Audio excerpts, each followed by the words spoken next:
Então nós temos aí como a introdução ao estudo da história o que é historiografia. Chama-se historiografia a análise histórica de determinado tema ou período histórico, feito em diferentes momentos, porém com um espaço de tempo delimitado. Então a gente vamos entender que para que serve a história? Em história é necessário compreender os acontecimentos de maneira científica, porém inserindo as análises e as questões relacionadas aos fatos no contexto em que aparecem, tornando o homem agente do processo histórico e não simplesmente repetidor do conhecimento acumulado, observando a maneira do estudo da história ao longo do tempo. Exemplo, nós sabemos que a história em si é dividida em vários períodos, e a gente vai entender que a importância da divisão desses períodos, nós vamos entender que a transição de um período a outro é de fundamental importância como um marco histórico. Exemplo, o nascimento de Cristo. O nascimento de Cristo é um marco histórico. Ele muda o calendário ocidental. Nunca um homem na história fez tal fato. Mesmo que as religiões diferenciadas, como a religião muçulmana, como a religião da Rússia, a própria China, mas não foi como foi o caso do cristianismo. Então nós temos aí, como estudar a história? Estudar a história é essencialmente olhar para o passado. Portanto, é necessário fazer uma análise reflexiva dos fatos que compõem os acontecimentos históricos, bem como do sujeito que agir ativamente para a sua construção. Outro exemplo típico, vou usar muito contextos mais seculares para quando chegar na história da igreja a gente ter mais tempo para entrar em detalhe, é que o fato de estudar o passado é que vamos entender o nosso presente. Exemplo, a história do Brasil. Os primeiros habitantes daqui, como eles chegaram aqui. Então, quando a gente começa a fazer um trabalho antropológico, de visitar essas comunidades, nós entendemos que todos eles partem de uma ideia de que um Deus criou o único pai de humanos. E onde é que nós vamos ver esse pai de humanos? Como uma questão mais cristã religiosa. Na própria Bíblia Sagrada. Diante dessa realidade, nós vamos ter o que vamos chamar de tendência da historiografia. Que ela tem a sua divisão temporal desses conceitos. Primeiro, a história da mentalidade, o positivismo, a escola dos anais e a nova história. E aí a gente vai entender por que algumas igrejas fazem interpretação de alguns textos errados. Os seus próprios pastores já são influenciados por o que nós vamos chamar do quarto ponto, que é a nova história. Então, o que é a história das mentalidades?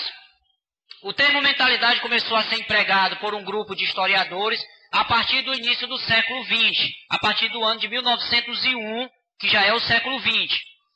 Como Mark Bloch, Georges Lefebvre, Lucie Febvre, utilizaram largamente as fronteiras da história social, enfocando as representações coletivas. Por exemplo, a igreja, ela pode ser estudada no seu aspecto social. Quando um pastor chama um membro e disciplina ele, ou dá uma orientação para ele, isso ele é visto de uma forma social. Por quê? Porque se ele der mau testemunho lá fora, não vai ser o testemunho dele, mas vai ser o exemplo da comunidade em geral.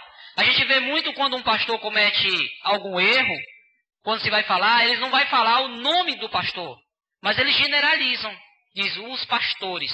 Quando se vai falar de pastor, de uma igreja, como a doutrina da prosperidade, que a gente vê muito hoje na mídia, ele vai dizer lá, as igrejas evangélicas.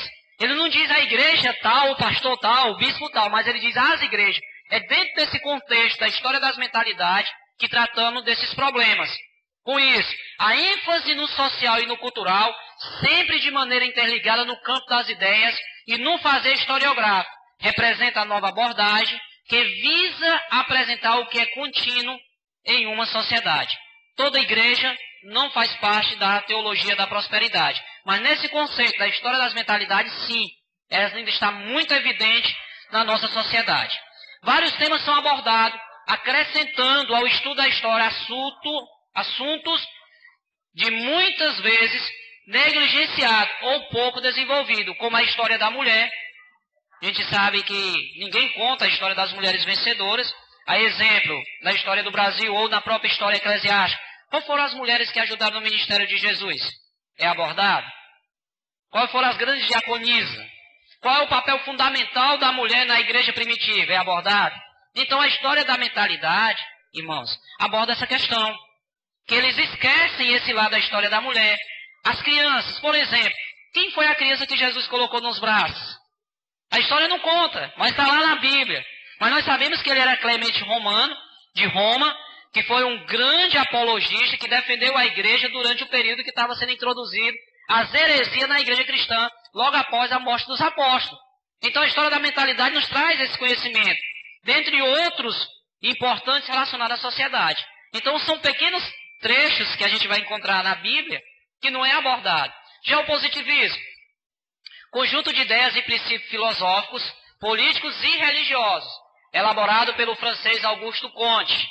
Ele nasceu em 1798 e faleceu em 1857. Onde é que você vai ver essa ideia positivista? Na nossa bandeira tem lá o lema, no meio da bandeira o que, irmãos? Ordem e progresso. Vocês já tentaram entender o que quer dizer a ordem e o progresso?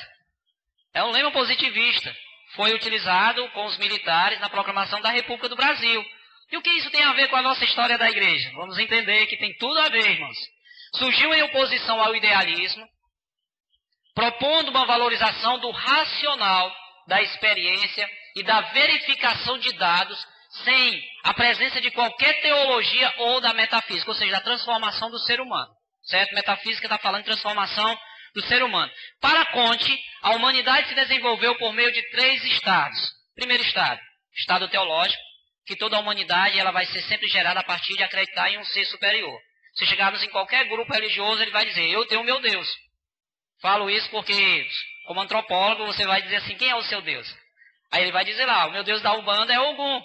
Né? Então você vai chegar dentro da igreja católica, o meu Deus da igreja católica é Maria. Eles dizem que adoram a Deus e a Jesus, mas no fundo eles colocam Maria acima. E usam um lema muito comum, que foi utilizado isso na corrupção da igreja a partir do século IV, que pede à mãe que o filho obedece. Não há essa passagem na Bíblia. Mas os católicos, por não conhecer, ele diz que a Bíblia diz que pede à mãe que o filho obedece. Mas não existe essa passagem. Certo? E isso foi um conceito passado a partir dessa questão de Auguste Comte, do conhecimento teológico. Num conhecimento metafísico, que o homem não precisa de Deus e ele pode fazer a transformação por si só. Quando vamos evangelizar, escutamos as pessoas dizer para nós, eu bebia, não bebo mais e não precisei ir para a igreja. A gente escuta muito isso. Outro, eu não preciso ir para a igreja porque eu não vivo fazendo nada errado. E o que é fazer errado para ele? É beber, se prostituir, é usar droga, é fazer coisas de acordo que não convém com a sociedade. Mas ele não sabe que é um pecador. Então isso também é uma ideia positivista. E o próprio positivismo que a gente vai entender dentro da bandeira do nosso país de ordem e progresso. O estudo da sociedade compreende 2 aspectos. Primeiro aspecto, a sociedade é estática, ela é parada, ela não se movimenta. Isso chama-se o quê? A ordem.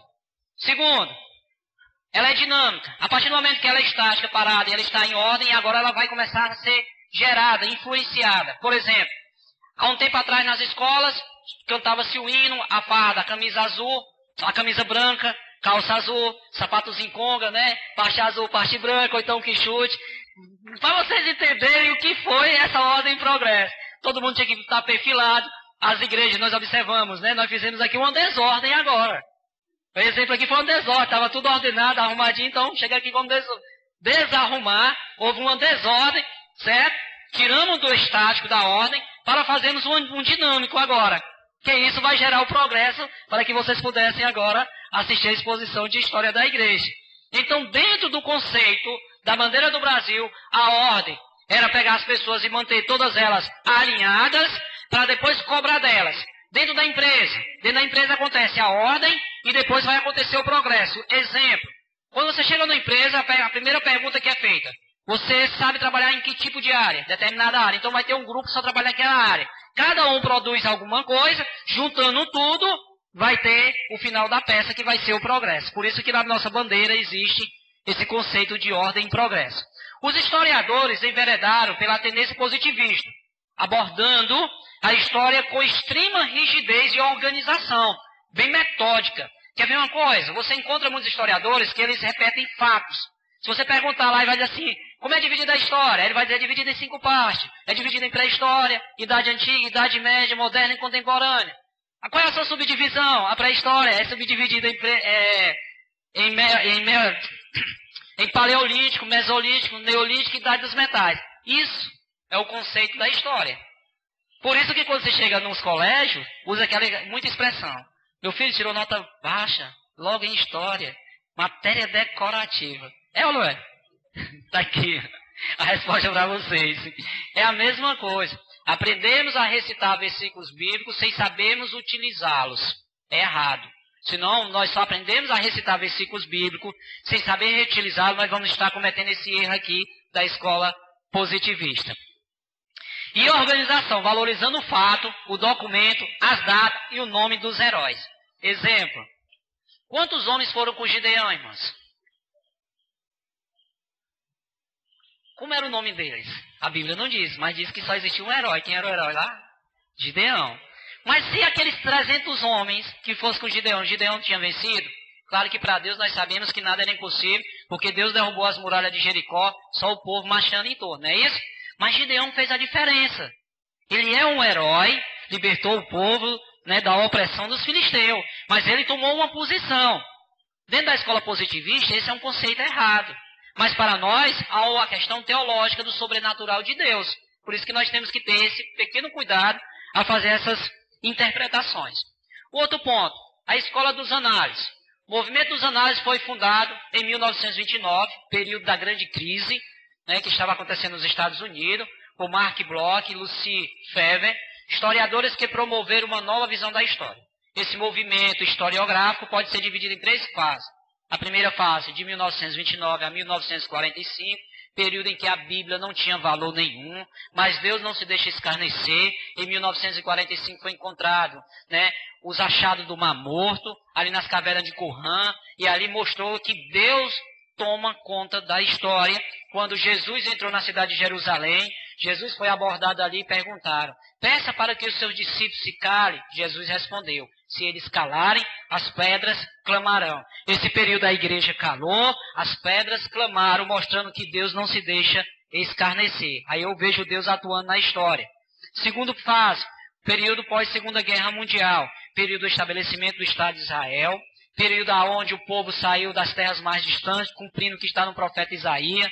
Quem é esse povo que vem voando sobre asas como pombas e vem ali em grandes navios até a cidade de Tarso? Já se cumpriu em 1948, é nesse período aqui da segunda fase da escola dos anais. Ela criticou e Deus respondeu.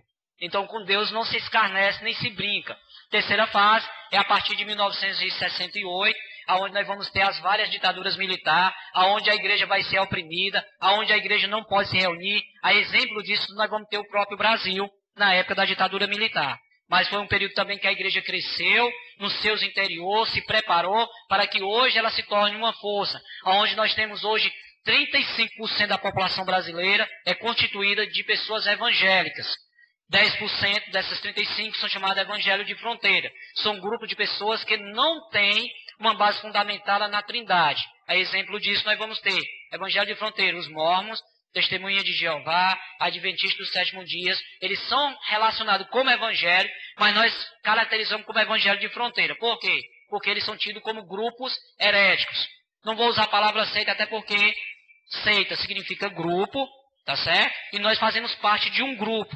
E a gente vai entender que no início da igreja, o cristianismo, ele faz parte de uma seita que sai do judaísmo. De um grupo de pessoas que Deus estava tirando do meio do judaísmo, porque os judeus só procuravam ver as suas questões individuais, esquecendo que o evangelho era para todos. E a gente vai entender isso em Atos dos Apóstolos. Definir a ampliação buscando contribuição de outras áreas, como a geografia, a psicologia, a sociologia, entre outros.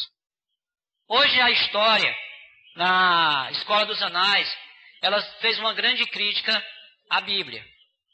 A exemplo, a gente vai observar que ela traz a questão da própria data. Dela dizer que algumas localidades, usando a questão geográfica, não existia. Hoje, a arqueologia já comprova.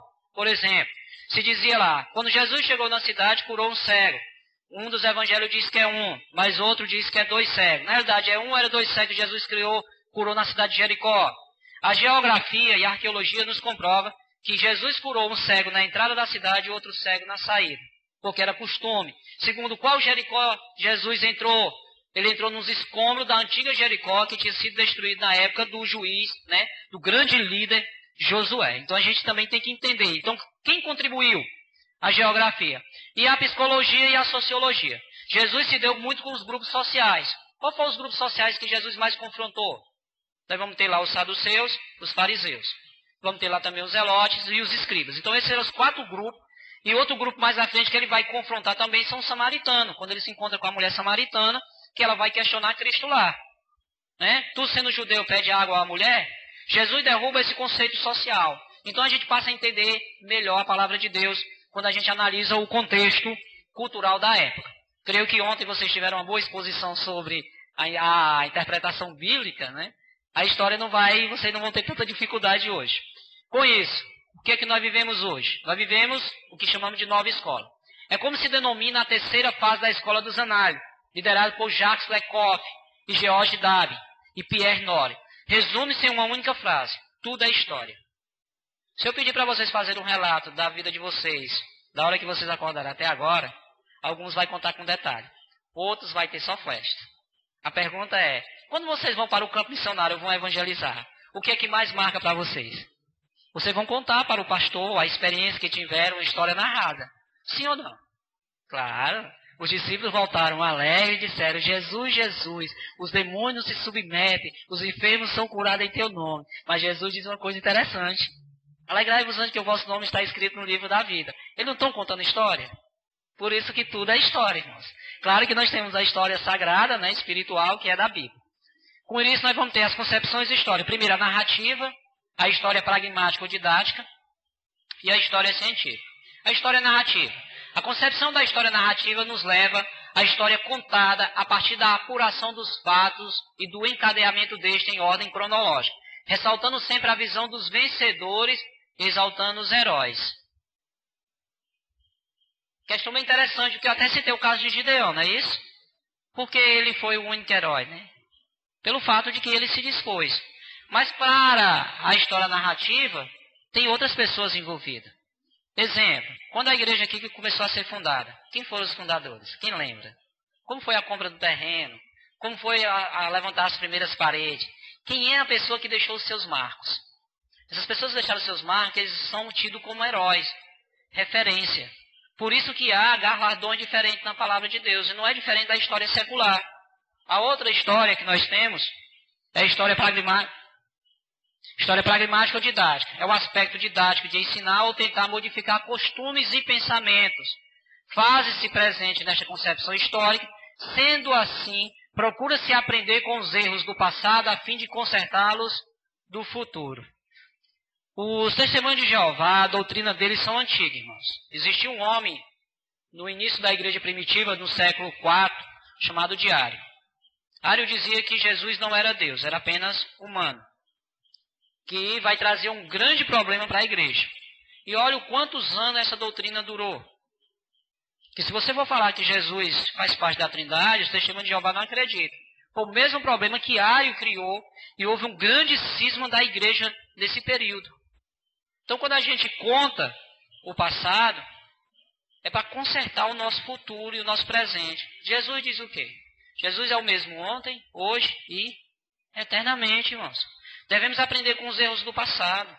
Se erramos, não devemos permanecer no erro. A igreja no passado errou, Deus está levantando um povo que se chama pelo seu nome, que vai trazer uma nova história, uma nova realidade de transformação de vidas, que serão alcançadas pessoas que terão suas vidas completamente transformadas, para onde terá no nosso país um futuro melhor. História científica. Visa, acima de tudo, a valorização do método, do rigor científico, das observações e da formulação da praxis, introduzida ao conhecimento histórico por meio da ciência. A sociedade é estudada como um todo, e os agentes dessa história participam e debatem por um resultado final expressivo. Talvez algum diz, o que a ciência tem a ver com a história da igreja? Nós vamos entender que graças à ciência, principalmente a arqueologia, que nem eu citei para vocês, a igreja se calou em 1929 até o ano de 1945. Mas em 1945 foram encontrados o quê? Os achados do Mar Morto. Graças ao quê? À ciência. Por isso que a história ela é científica. Então nós temos um apoio da ciência para comprovar a veracidade da palavra de Deus. O povo calou, mas as pedras clamaram. Era profético e já se cumpriu. Então nós temos que entender que nós temos que ter esse conhecimento científico. Concepções filosóficas. A concepção idealista, a concepção materialista, a concepção psicológico-social e a concepção providencialista. Nosso Deus é um Deus de providência. Mas em cima desse Deus de providência nós temos o que chamamos hoje de quê? Evangelicalismo ou neopentecostalismo. As igrejas que pregam que o nosso Deus, ele tem por obrigação, porque ele é o dono do ouro e da prata, e tem que nos dar tudo. Onde é que eles estão? Concepção providencialista, irmãos. É um Deus de providência. Nós sabemos que Deus provê, mas ele provê dentro das nossas necessidades, para que ele venha nos abençoar e não nos afastar e exigir que nós vamos ter que viver numa vida abastança, porque o Senhor Jesus nos ensinou. Desse mundo tereis aflição, tem de bom ânimo. Eu venci, vós vencerá. Imagina Paulo, que se programou para ir para a cidade de Roma, disse que primeiro ia para Jerusalém. Quando chegou em Jerusalém, Paulo foi preso, ficou 2 anos preso, ficou mais 30 dias no mar, vai chegar lá em Roma praticamente quase 4 anos depois. Paulo poderia ter reivindicado de para Deus e dizer, Senhor, eu estou fazendo a tua obra, eu não aceito ser preso, envio um anjo para me libertar, mas Paulo não reclamou. E mais na frente Paulo vai dar o testemunho, que ele diz, as minhas prisões muito contribuíram para a propagação do Evangelho, porque o nome do Senhor Jesus hoje é conhecido em toda a guarda pretoriana. Quem era a guarda pretoriana? Era a elite que elegia os imperadores. Então a casa de César, como ele vai falar em Filipenses, já conhecia a Cristo. Graças à humildade, Paulo sabia esperar o tempo de Deus. Não Paulo que vai reivindicar que Deus tenha que resolver a situação. Essa concepção idealista, ela defende que os fatos históricos são delineados pela razão, antes de observar alterações de ordem econômica, política, intelectual ou religiosa. Ou seja, em vez de resolver o problema baseado na palavra de Deus, eles vão agir pela razão. Ele vai dizer, uma pessoa pecou na igreja, dentro da escola idealista, que aconteceu muito isso na Alemanha, no século XVIII. Se a pessoa pecar, usava muito aquele texto. Porque ele é falho. Mas Paulo diz, né? O tal, chamai, exortai e separai. Mas na igreja alemã não. Eles aceitavam essa falha que hoje a Europa ela está sendo esfacelada e o cristianismo não está mais em tão grande força. O papel obtido pela ideia será sempre superior aos demais fatos. Para o teórico da área, a razão é o centro de tudo. Não há espiritualidade. Não há aquela questão de que, vamos comprar um terreno. Vamos orar primeiro para saber se Deus quer que a gente compre o terreno. Não. Vamos comprar porque estamos precisando. Mas a pergunta é, será que Deus quer fundar uma igreja em uma determinada localidade? Será que não é o tempo de Deus? A razão diz que não. A gente tem que comprar. A espiritualidade diz que nós temos que primeiro fazer o quê?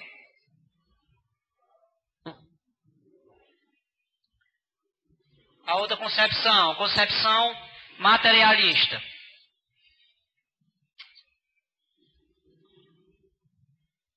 Materialista. Surgiu após a publicação do Manifesto Comunista, que serviu de base para o materialismo histórico, em 1848 de Karl Marx e Friedrich Engels, e analisava os fatos históricos pelo viés econômico. Foi dentro dessa concepção que se desenvolveram os conceitos de superestrutura e infraestrutura. Explicar por que eu estou citando esses homens. Esses homens, todos eles contaminaram a igreja. Karl Marx, em 1848, e Friedrich Engels, eles escreveram um livro, A Origem do Estado e da Família. Ele vai dizer que a família não é algo de Deus, desse livro. Ele vai dizer que a família foi criada como uma questão econômica. Porque na antiguidade o homem tinha várias mulheres, então quando o homem morria, tinha uma pessoa para assumir. Então ele escolhia uma dessas mulheres, apresentava publicamente, e o filho dessa mulher que ia herdar tudo. Com isso vai criar o conceito de sociedade privada. Porque aí as pessoas começaram a dividir a terra, porque a terra era coletiva, mas quando veio essa questão do casamento, tornou-se individual. Então o casamento, ele não diz que é de Deus, mas é uma questão humana. E a gente vai ver que Karl Marx, apesar de ser teólogo, apesar de ser judeu, e apesar de ser pastor, o pai dele era pastor, Karl Marx deturbou o pensamento da Europa e as pessoas não queriam mais saber de casamento, como hoje nós estamos vendo um problema. Conhecendo o passado, vamos entender o nosso presente. É o que nós estamos vendo hoje, o problema da igreja, com o problema do movimento LGBT. Foi dentro dessa concepção que ele vai criar o conceito de infraestrutura. Qual é a infraestrutura? A família. E ele diz que se não existir família, não existiria sociedade privada. Então ele vai criar um conceito da cidade de Atenas. O que é isso? Ninguém é de ninguém. E isso nós sabemos que é contra os nossos princípios e contra os princípios que Deus estabeleceu para a humanidade, que a primeira instituição que ele criou foi a família. Concepção psicológico-social. Fundamenta-se na espiritualidade produzida na coletividade e leva em consideração que os fatos históricos serão sempre ditados pelo estado psicológico de um grupo social. O Old, foi o seu grande percussor. O que ele apresenta nesse conceito desses grupos sociais? Exemplo, se visitar uma tribo de índio, nós vamos observar que eles não vão desobedecer o pajé deles. Ele pode estar ensinando errado. Mas ele incutiu na ideia daqueles índios que se eles desobedecerem ele, eles vão ser castigados pelos deuses. Aí eles vão criar o nome de vários espíritos da floresta. Aí nós vamos ter o caipora, que é um que vai perseguir as crianças. Nós vamos ter a própria criança tapuia, que as crianças rebeldes na tribo. Então tudo isso ela coloca uma forma de intimidação. Então esse é o conceito psicológico que foi estabelecido. Concepção providencialista. Corrente que faz ligação entre o acontecimento e a providência divina. Foi o que eu estava comentando para vocês. Lembra que eu falei da teologia da prosperidade? Ela entra nesse conceito aqui, justificando o poder das religiões. Exemplo típico. Há um movimento atual, irmãos, do neopentecostalismo, que chamamos de ditadura da imposição de lideranças. Exemplo. Grupo de pessoas que são líderes, quando você discorda deles, eles vão começar a usar a Bíblia como justificativa. Dizer, se levantar contra mim, está se levantando contra um servo de Deus.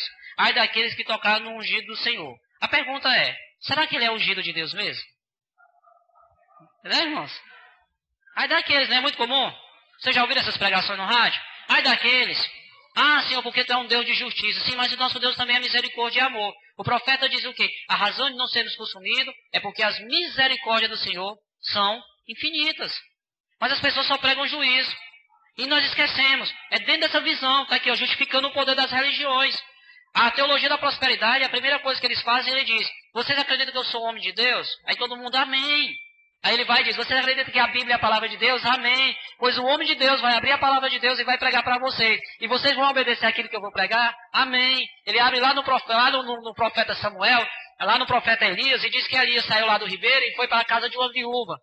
Saiu do ribeiro de Quirete, foi para a casa de uma viúva. E eis que encontrou a viúva lá, a viúva não tinha nada em sua casa, o profeta perguntou para ela, vai tudo bem em tua casa? Vai. Foi, faz o seguinte, vai lá e faz um bolo para mim. Aí ela disse, só tem um pouco de farinha. Eu vou fazer 2 bolos, um para mim e para o meu filho. Não, faz primeiro para mim. Aí o que ele usa nesse texto? Ele diz, a partir de cima desse profeta, na escola providencialista, nessa concepção, ele diz, faz primeiro para o homem de Deus. Então Deus está mandando nessa noite, se tu tem o teu salário, traz a metade para a igreja. Está na Bíblia.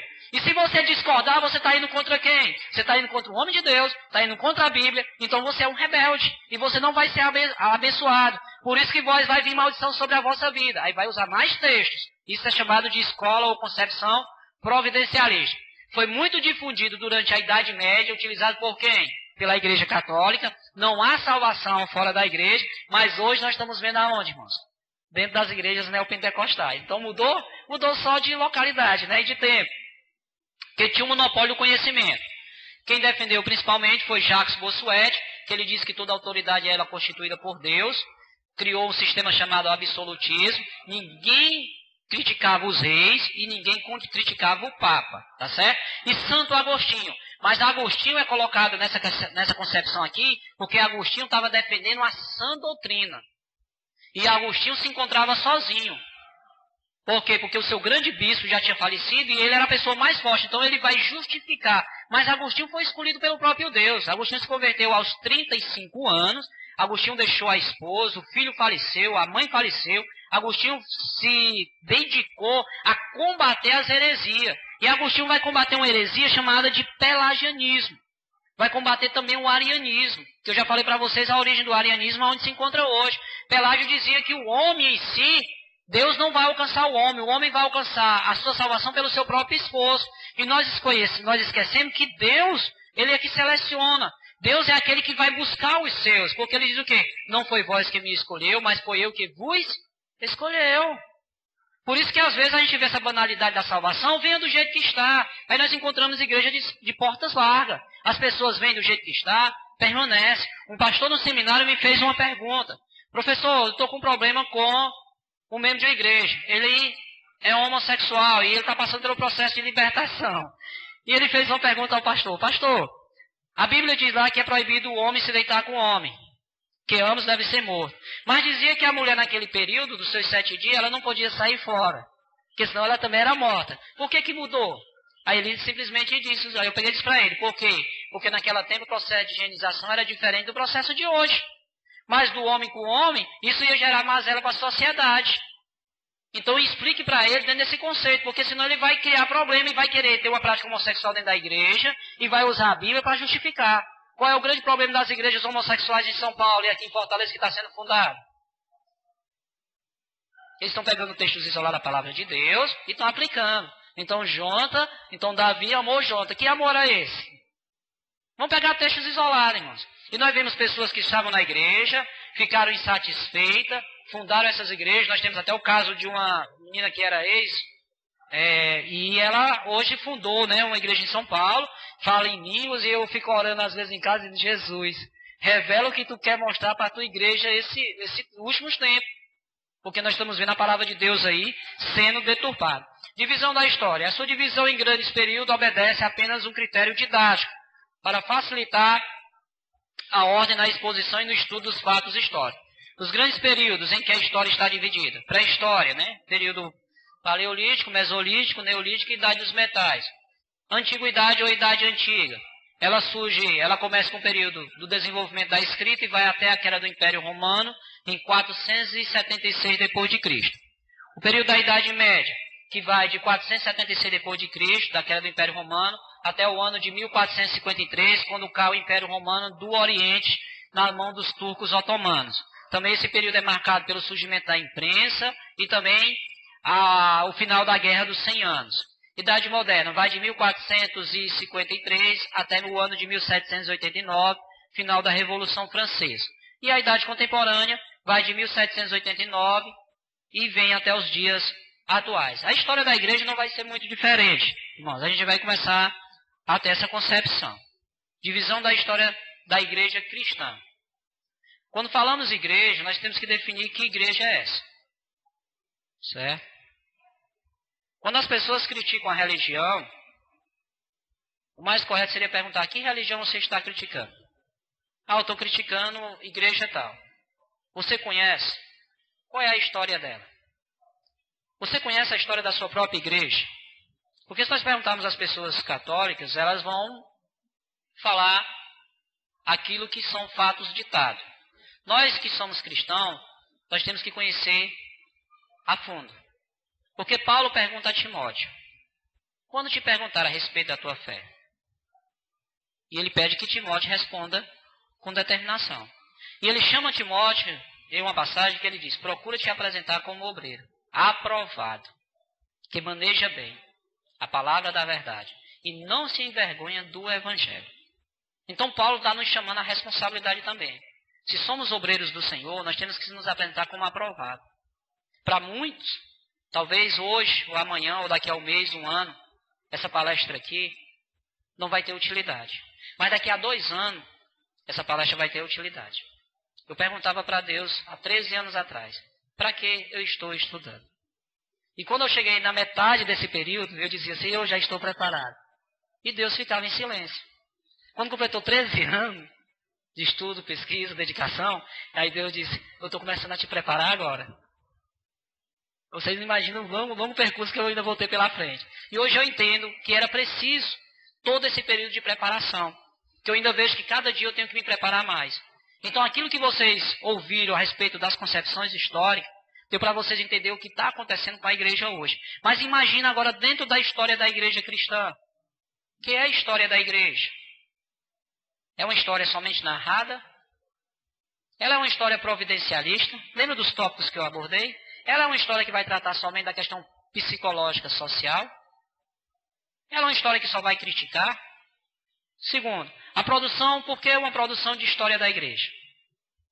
Se perguntar a história da igreja Batista Moriá, vocês conhecem? Porque vocês têm que conhecer. E a fundo. Porque alguém vai questionar a igreja que vocês fazem parte. E quando perguntar sobre o líder de vocês, o pastor? Vocês conhecem o pastor? Sabem da vida dele? Não é ser fofoqueiro, irmãos. É porque quando alguém for criticar o pastor de vocês, vocês são advogados dele. Porque lá fora está cheio de pessoas nos acusando, irmãos. A Bíblia diz que nós somos rodeados de uma nuvem de tão grandes testemunhas. Mas esse testemunho não é para falar bem da gente, não. É esperando nós fazermos as coisas erradas para chamar uma pessoa e dizer, tá aí, ó, bem que eu disse. Existia um filmezinho de um Fusquinha, eu achava interessante esse filme. Toda vez que o grupo ia perseguir os outros carros, o Fusquinha dizia assim, não vai, era um grupo de motoqueiros. E aí essa motozinha dizia, não vai. Aí quando eles se davam mal, aquela motozinha dizia assim, bem que eu te disse, eu te disse, eu te disse. Às vezes é as pessoas lá, olhando para a nossa vida, e quando nós cometemos qualquer, por mínimo que seja o nosso erro, ela não olha para nossas qualidades. Ela disse, eu não te falei que fulano era assim? É incrível, irmãos. Então nós temos que conhecer a produção de uma história da igreja, para que nós possamos justificar e mostrar quem realmente nós servimos. O valor da história da igreja. A igreja, ela é um local de transformação de vida. Se não existisse a igreja, eu creio que Deus ia providenciar locais. Quando a igreja deixou de existir no início de Atos dos Apóstolos, os irmãos começaram a se reunir nas catacumbas em Roma. Eles começaram a se reunir nas cavernas, mas eles não negaram o evangelho. Eu ouvi uma grande pregação de um pregador que ele disse, perguntaram para ele, se a igreja fosse perseguida hoje, ela se acabava. Mas eu disse que não, porque há um remanescente, há um povo que Deus chama pelo seu nome. Então é esse Deus que eu creio, irmão. É esse Deus que nós temos que ter essa convicção de fé. Porque quando o profeta chegou para Deus e disse, Senhor, mataram os teus profetas e só eu sobrei. Deus diz o que para o profeta? Negativo. Corrige a sua visão, tu está enganado. Existem 7.000 homens que não se dobraram. Existem os remanescentes do Senhor. Não devemos olhar para essas igrejas que estão praticando as coisas erradas, mas temos que conhecer. Porque quando perguntar o exemplo de nossa vida, nós temos que dizer, essa igreja é assim, mas a igreja a qual eu faço parte, a igreja do Senhor Jesus Cristo, é uma igreja diferente. É por isso que deve existir o valor da história da igreja. Outro ponto, a organização da história da igreja. A história da Igreja Batista Moriá, existe uma organização, como foi surgindo todo o seu desenvolvimento, o que ela tem feito, ela tem uma história sim. Então essa é a grande visão. E o que é a história da igreja? A história da igreja é o relato interpretado de origem, progresso e impacto do cristianismo sobre a sociedade humana, baseada em dados organizados. A produção de uma história da igreja. Nós vamos ter elementos científicos. E eu citei já para vocês. Qual é o elemento científico? A arqueologia, lembram? Amém, irmãos? É um elemento científico. Graças à arqueologia que hoje a nossa Bíblia não é mais questionada. Segundo, elemento filosófico. Imagina Paulo chegando na cidade de Atenas lá, capítulo 17 de Atos dos Apóstolos, a partir do versículo 20. Quem que ele vai encontrar? Filósofo. É interessante que Paulo diz uma coisa ali tremenda. E não é só aquela passagem que é filosófica, não. Ele diz o seguinte lá. Eu vejo que vós sois o que? Religiosos. Paulo não condena ninguém. Elogia. Não é assim? Ele chama um texto lá. Eu andando no meio de vós, vejo que vós sois povo religioso. E vi tantos altares. Mas um altar me chamou a atenção. O altar ao Deus desconhecido. É interessante, irmão, que Paulo conhecia aquela história. Por isso que Paulo era doutor. Doutor da lei, conhecia a filosofia. E principalmente ele aprendeu as pés do maior homem, chamado de Gamaliel. Paulo, quando ele diz assim, ó, eu vou contar algo que os vossos poetas, vocês podem depois conferir em casa, irmão, seja como os bereanos. Os vossos poetas já contavam. Quando ele diz essa palavra poeta, ele está dizendo os vossos historiadores. Aquele altar tinha sido levantado no ano 432 por um homem da tribo de Manassés, devido a uma guerra chamada Guerra do Peloponeso. E quem governava a cidade de Atenas era Péricles, um grande legislador, que autorizou a construção daquele altar, para que fosse oferecido sacrifício para a peste cessar. E a peste só cessou quando foi levantar aquele altar ao Deus desconhecido, porque perguntaram, como é o nome do teu Deus? A mesma pergunta que Moisés fez para Deus, qual foi? Eu vou no nome de quem? Diga lá que eu sou aquele que adivinha, eu sou o que sou. E por isso que ele colocaram ao Deus desconhecido, porque as pessoas tinham a mania de colocar nome ao seu Deus. Por isso que Deus não permite que ele fosse colocado o nome para ele. Até para evitar qualquer coisa, as pessoas estão blasfemando contra o nome de Deus. Ai, meu Deus! E os católicos, a gente sabe qual é a expressão que usa. E às vezes, por a gente estar muito influenciado no meio dessas pessoas, quando nem percebe, a gente está pronunciando. Aí alguém diz assim, vigia, irmão. Irmão. E às vezes não sabe que é influência. Então a gente vê que é um elemento filosófico. Outra coisa, um elemento artístico. Quer ver uma coisa, um elemento artístico? Pode chegar aqui na igreja do pastor Diego, a qual Deus se levantaria como pastor dessa igreja. Ele vai entrar aqui e vai começar a olhar a ornamentação. Isso é um elemento artístico. Vai olhar aqui e vai ver essa paisagem. E a primeira coisa que ele vai perguntar, pastor, por que não existe imagem? Aí o pastor vai explicar. Mas por que ele questionou? Porque ele olhou e viu o elemento artístico, a ornamentação da igreja é diferente da igreja católica. Então esses três elementos faz parte da produção da história da igreja. Coisa simples, né? Mas que usado, que Deus utiliza como forma de evangelização. O elemento científico. O elemento científico, já que o historiador eclesiástico aplica o método científico. O historiador usa o trabalho científico do arqueólogo, já citei para vocês, que revela informações a partir dos vestígios do passado que encontra em suas escavações. Usamos ou não, irmão, a ciência? Hein, irmãos? Usamos. Elemento filosófico. Os historiadores se dividem em escolas de história e filosofia da história, conforme o significado que busca na sua história. Lembra que eu falei que nós estamos na filosofia providencialista? Olha onde é que está o conceito do elemento filosófico. Paulo usou de um elemento filosófico. Quer ver outra passagem? Não tira a espiritualidade, pelo contrário, irmão, nos ajuda a compreender melhor o texto. Paulo está lá na prisão lá, foi acusado de sedição. E aí chega lá um rei, o rei Festo. E diz, quem está preso? Paulo. Deixa eu ouvir ele. Festo, querendo agradar os judeus e querendo tirar alguma coisa de Paulo, vai ouvir Paulo. Mas o que Paulo diz lá, irmão?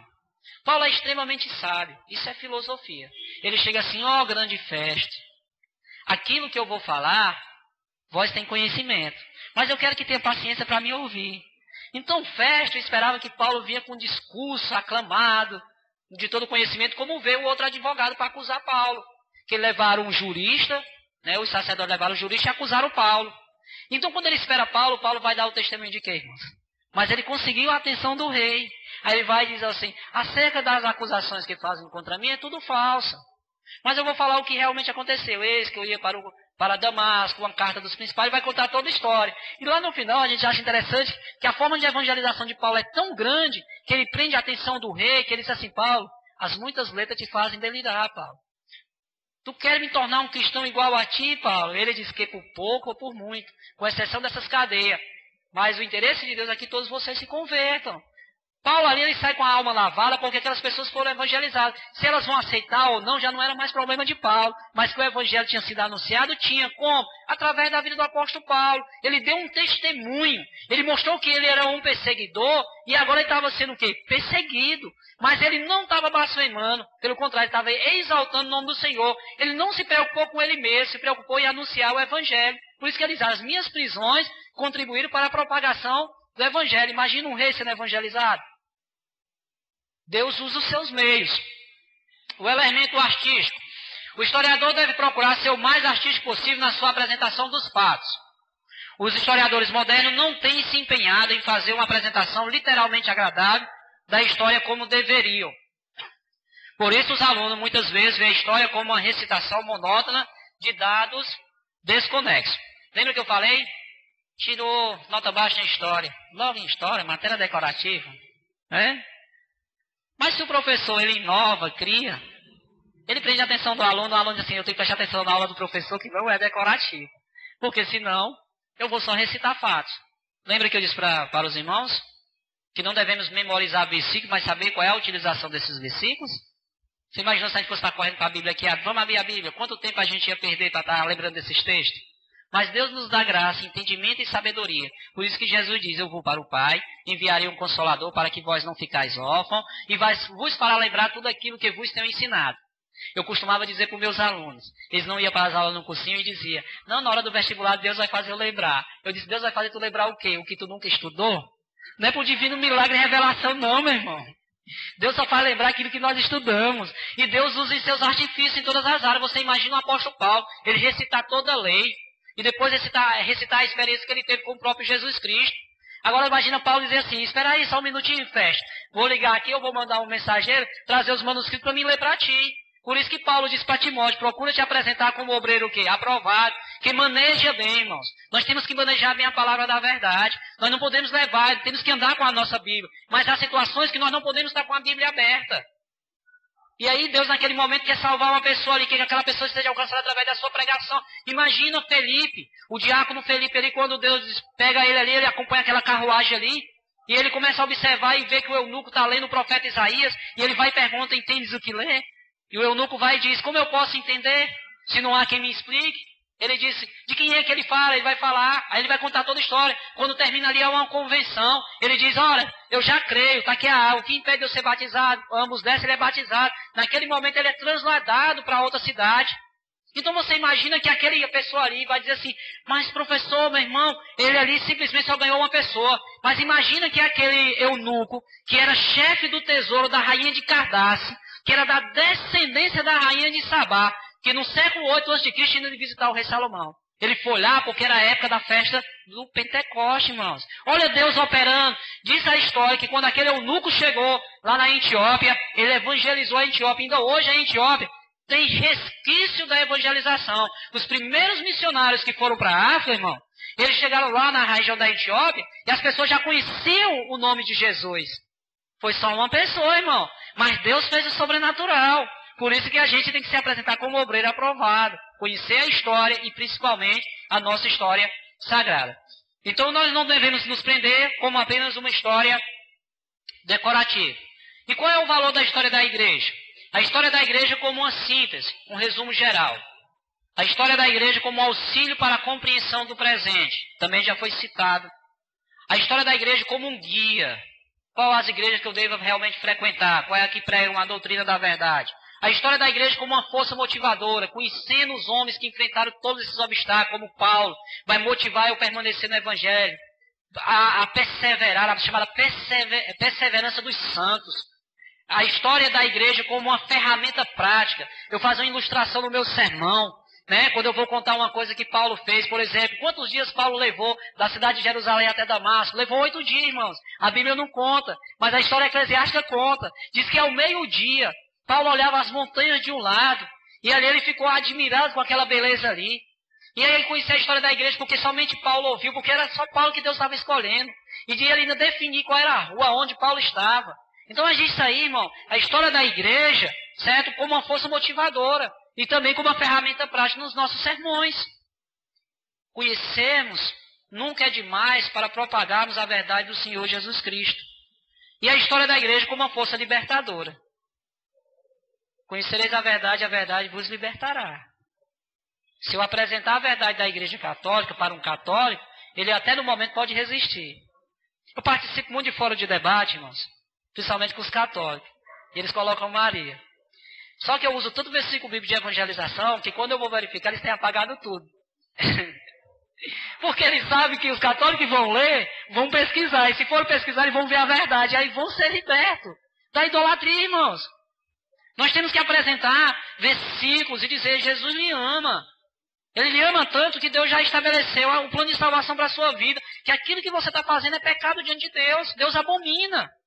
Entendeu? Se ele não lhe amasse, ele não tinha deixado esse manual de regra e fé para a nossa transformação da nossa vida.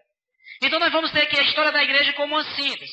Um dos valores fundamentais da história da igreja é a correlação que ela faz entre os dados factuais do passado do Evangelho e a proclamação e a aplicação futura desse Evangelho numa síntese atual, que nos ajuda a compreender nossa grande herança e a inspiração para a proclamação e aplicação posterior. Por exemplo, a parábola do filho pródigo pode ser aplicado hoje? Sim ou não, irmãos?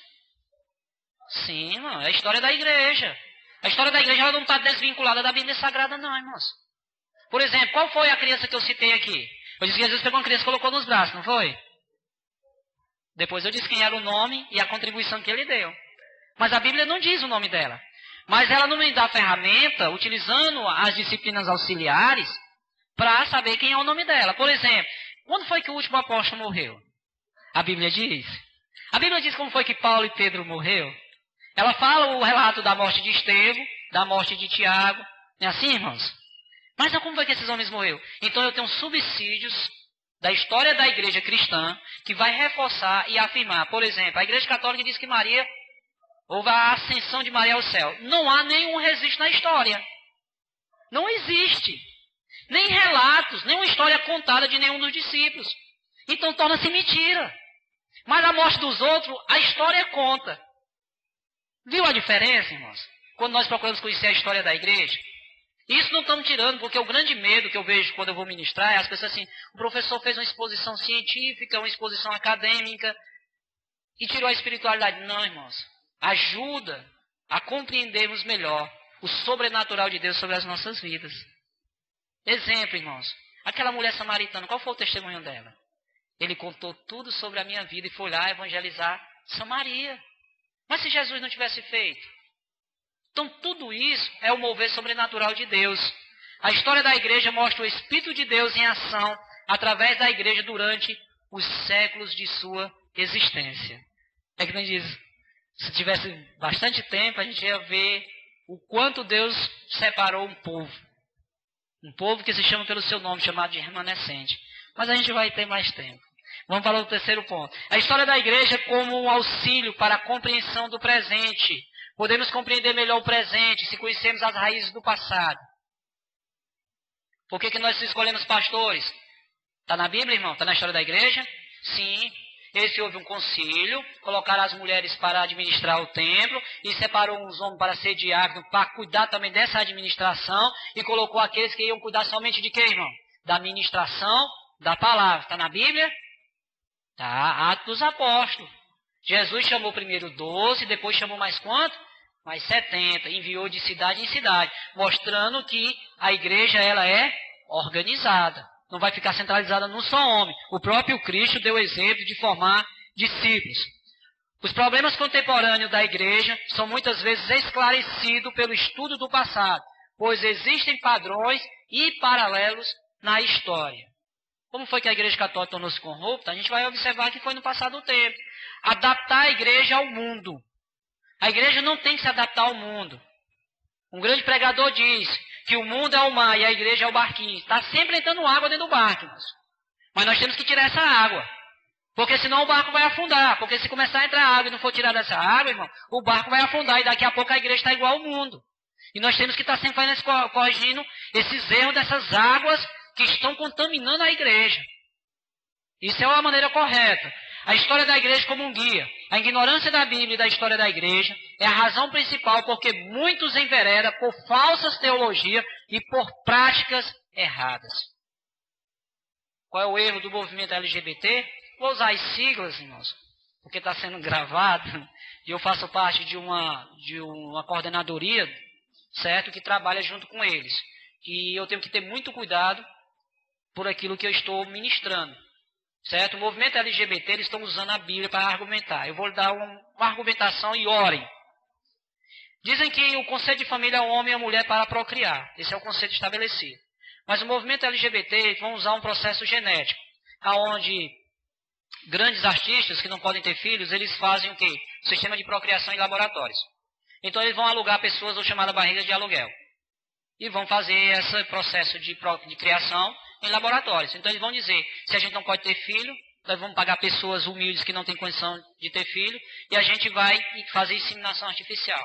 E isso nós vamos ter nossa própria família. Dentro desse conceito, então usando a medicina a seu favor e deturpando. Por isso que o apóstolo Paulo diz assim, porque conhecendo a Deus não deram glória a Deus, mas antes entregaram ao seu sentimento perverso, aonde homem com homem, mulher com mulher, mudando o sentido natural. Deus entregou a um sentimento perverso, cometendo torpeza no seu próprio corpo e fazendo blasfêmia diante do Senhor. Isso já existia. Esse trecho que eu citei da Bíblia Sagrada está lá em Romanos. Não já existia? A pergunta é, irmão, baseado no que nós estamos estudando, está acontecendo hoje, sim ou não? Viu como é importante conhecer a história da igreja, irmãos? Nós temos que conhecer. Amém? A história da igreja como um guia. Conceitos errados dessa teologia. E muita gente está indo por ela. Pessoas que Deus está libertando, até está interrompendo o processo de libertação na sua vida. Por quê? Porque existe a perseverança dos santos. Por quê? Porque a outra igreja vai dar uma maior facilidade. Vende como estás e ficai como estás. Jesus diz, vinde como estás, mas não diz ficar. Por quê? Porque ele vai colocar o novo fardo, o novo jugo sobre aquela pessoa. E ele diz que ele não é pesado, ele é suave e é leve. A história da igreja como uma força motivadora. A história da igreja também oferece edificação, inspiração e entusiasmo, que estimula uma vida espiritual elevada. A história da igreja como uma ferramenta prática. O aluno que estuda com afinco a história da igreja também encontra em seu conteúdo um farto material para ilustrar os seus sermões. Você usa muito isso em evangelização, sim ou não? Evangelizar um católico, ele entrar para defender que a igreja dele é a correta. Você ensina a história da igreja. A primeira coisa que você vai incitar é perguntar, você conhece a história da sua igreja? Se ele disser que sim, eu queria conhecer a história da sua igreja. E dando esses questionamentos, vai ser como Paulo fez, lá na cidade de Corinto, na cidade de Atenas. Ele não disse que as pessoas iam para o inferno logo. Ele disse o quê? Vós sois religiosos. Pois eu vou falar acerca de um Deus. Porque a primeira coisa que você tem que perguntar a uma pessoa católica é perguntar, qual é o Deus que você serve? Não a gente apenas tem Maria como referencial. Mas por que tem imagem? Porque é uma maneira de atrair a pessoa até se aproximar para que a gente possa trazer o conhecimento da verdade para ela. Porque elas não conhecem a Bíblia. E os textos que elas conhecem da Bíblia são textos isolados para argumentar os seus erros. Isso é uma forma de nos ajudar. A história da igreja como uma força libertadora. A história da igreja tem um valor cultural. A história da civilização ocidental é incompleta e ininteligível sem a compreensão do papel da religião cristã no desenvolvimento dessa civilização. A história do homem não pode ser divorciada, ou seja, separada da história da sua vida religiosa. Quem estuda a história da igreja jamais se isolará, vai viver de forma isolada em sua denominação, pois perceberá a unidade do verdadeiro corpo de Cristo ao longo dos séculos. Nós sabemos que a Bíblia diz que Deus vem buscar um povo, não vem buscar a placa denominacional. Faz parte de uma comunidade cristã, né? Até o nome da igreja a qual faz parte, a comunidade cristã de Calcaia. Mas eu sei que Deus não vai vir buscar a placa da igreja. Ele vai vir buscar um povo que se congrega ali, que vive em comunhão, no repartir do pão, certo? Na oração e na perseverança dos santos. Esse é o que Deus vem buscar. Não me isolo na minha igreja, ou na igreja a qual eu faço parte. Eu tenho um diálogo com todas as culturas. Mas o meu diálogo com essas culturas é de evangelização. E a primeira coisa que Deus tem usado é aquilo que Ele tem me capacitado. Porque eu vou falar aquilo que Deus me concedeu. E aquilo que Ele me concedeu eu aproveitei e me dediquei, procurando me apresentar como obreiro aprovado. Não tenho dificuldade de conversar com qualquer grupo religioso. Desde que ele venha respeitar os meus pressupostos, naquilo que eu creio como o único fundamento da minha fé, que é em Cristo Jesus, baseado nos Evangelhos, mas eu vou confrontá-lo dentro daquilo que eles creem. E se eles não tiverem argumentação, vai prevalecer aquilo que o Espírito Santo vai tocar nos seus corações. Como diz o eunuco, como eu poderei compreender se não há quem me explique? Amém, irmãos? Imagine você evangelizar um macumbeiro. Tem que conhecer a cultura dele, né? Deus me levou a conhecer, irmãos. Escrevi uma obra que fala. E nessa obra eu não tenho dificuldade de dialogar com eles. Agora que não é fácil, não é. Há um peso espiritual muito grande. Ok? Quem estuda a história da igreja jamais vai ficar isolado. Organização da história da igreja. Estamos já concluindo aqui, irmãos. A divisão da história da igreja. Período da história da igreja. Lembra que eu citei para vocês as fases da história? A história da igreja se resume em 3, enquanto a história geral é em 5, né? Por quê? Porque a história da igreja ela vai começar a partir do século V a.C. É a igreja antiga. Porque nós não temos datas exatas do nascimento de Cristo. Então nós colocamos essa data aproximada. Por quê? Porque a igreja ela se organiza, apesar de que Deus já tinha organizado a igreja anterior, com os principais povos. Exemplo, quando o povo foi levado para a Babilônia, Deus usou os babilônios para corrigir o povo de 2 erros. Não adorar somente no templo, e o segundo erro era a idolatria. O povo não se contaminou lá. E quando chegou lá, como eles não tinham um templo de Jerusalém, eles começaram a construir as sinagogas. Quando Paulo ia evangelizar, onde é que Paulo ia primeiro? A sinagoga, irmãos. Viu aí? Como Deus sabe tudo. Por isso que ele vai preparando o caminho. Depois Deus levantou outro povo, chamado povo persa. Libertou o povo da Babilônia, voltaram para Jerusalém. Chegaram em Jerusalém e reconstruíram o templo. E nessa reconstrução do templo, eles começaram a observar que a observância da lei estava acima de qualquer coisa. Mas não esquecendo Deus, porque Esdras vai fazer a leitura de toda a lei. Voltou o povo às suas origens. Levantou outro povo chamado os gregos. Os gregos invadiram Jerusalém. Deram uma grande contribuição, que foi o que nós vamos conhecer como a língua. Isso contribuiu para que fosse escrito o Novo Testamento. O Novo Testamento é escrito no grego koiné, que era uma língua que todo mundo falava. Facilitou a forma de comunicação entre as pessoas. É como a gente viajar para qualquer parte do Brasil e nós vamos ter fácil evangelizar porque todo mundo fala o português. Amém, irmãos? como se fosse o português, dando um exemplo típico. Outro povo levantou os romanos. Qual foi a grande contribuição dos romanos na formação da história da igreja antiga? A contribuição foi a construção das cidades, a própria política de que todos os caminhos levam a Roma, as cidades eram, as estradas eram policiadas, ou a própria divisão do Império Romano em províncias senatoriais e províncias territoriais contribuiu para o apóstolo Paulo evangelizar todo o mundo antigo. Já viram essa expressão? Então o apóstolo Paulo evangelizou todo o mundo antigo. Aí alguém vai perguntar, mas as viagens missionárias de Paulo ele não visitou todas as cidades. Paulo visitou as principais cidades chamadas cidades senatoriais. Isso significa que as demais cidades eram submissas a ela. Quando Paulo chega na cidade de Éfeso, que vai libertar aquela jovem, a cidade de Éfeso era um local de encontro de várias outras cidades. Quando Paulo chega na cidade de Corinto, era uma cidade onde várias cidades se encontravam. A própria cidade do apóstolo Paulo, irmãos, era a quinta maior cidade desenvolvida do mundo antigo. A cidade de Tarso, onde ele nasceu. Olha só, então Deus levanta um homem para ir para as principais cidades. É como Deus levantasse pessoa para estar diante do governador, e ele chega lá e evangelizar o governador, e o governador se converter, vai levar todos os seus assessores com ele, irmãos. Quando os comandante-geral da polícia era um coronel evangélico, todos os coronéis que ele colocou do lado dele eram evangélicos. Por exemplo, o ano passado, o governador investiu 1,5 milhões de reais na construção dos caminhos de Assis. E nessa construção, dos caminhos de Assis até Canidé, o primeiro percurso ele fez a pé com todos os seus secretariados. Agora você imagina se o nosso governador se converte. Ele vai colocar só pessoas cristãs para trabalhar com ele, irmãos. E aí sim, o Estado será do Senhor Jesus. Você já imaginou a influência dos pastores, esquecendo a política de Calcaia, e evangelizar mesmo o Dr. Walsh, e ele se converter até a marcha para Jesus? Calcaia vai ter um governo de Cristo. E continuar orando, intercedendo para que ele não vá para os caminhos errados. Mas o que está acontecendo é que muitas pessoas têm a oportunidade de evangelizar, em vez de evangelizar, elas vão o quê? Se corrompem. Elas não estão preparadas. E às vezes perguntamos, e por que o Senhor não nos prepara? Porque talvez o Senhor tenha o melhor para nós, porque sabendo que nós vamos para lá, podemos nos corromper. Amém, irmãos? Deus chama um para cada propósito. Por isso que Deus chamou Paulo. Pedro não tinha condição, porque quando eles terminaram o discurso, a primeira coisa que disseram o quê? Quem são esses homens indoutos? Não foi assim? Vou chamar um intelectual agora. Chamou quem? Um doutor da lei, irmão.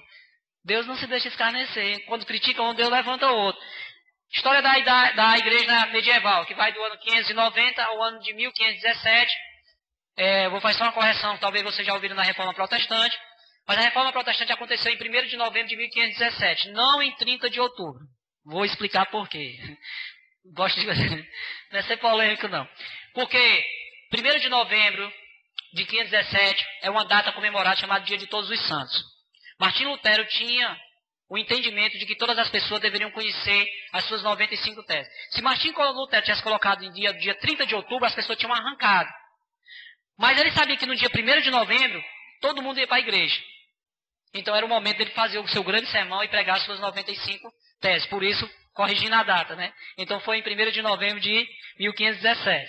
História da igreja moderna, que vai da Reforma Protestante até os dias atuais. A história da igreja como foi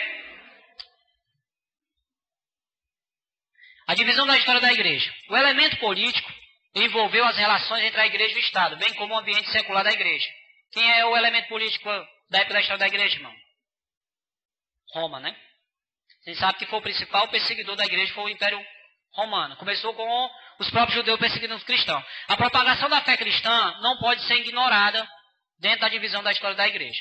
Essa propagação provocou, em muitas circunstâncias, a perseguição à igreja, que foi realizada primeiro contra o Estado político eclesiástico. Quem era? Os judeus. Começaram a perseguição, começou com a morte de Estevão, daí a gente vai observar, continua a perseguição, até Deus chamar Paulo. Organizada a um nível imperial, né? Saiu do sistema eclesiástico do judeu e vai passar agora para um nível imperial, que foi na época do imperador Décio e Diocleciano, integrada no sistema muçulmano e ressuscitada pelos estados totalitários seculares de hoje.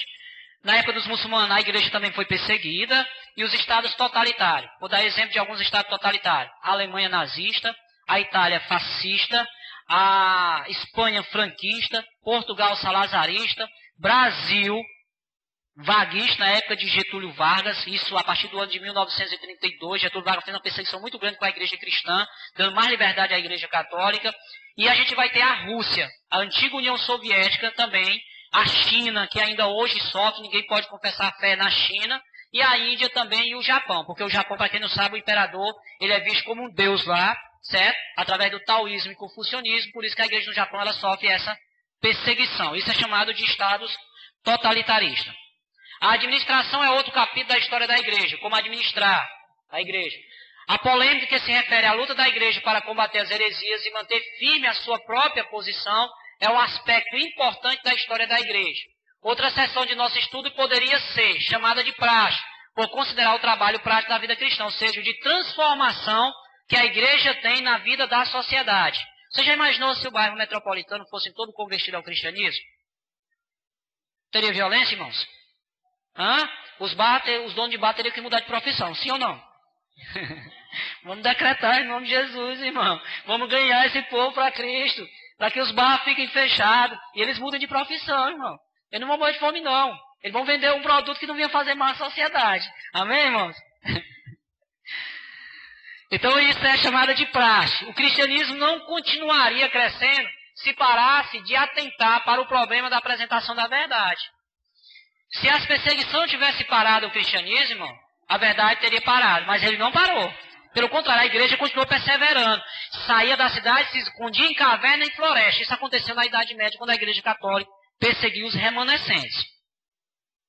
Período da história da igreja. A história é uma sequência continuada de eventos dentro da estrutura do tempo e do espaço. As viagens de Paulo, você vê que foram todas programadas.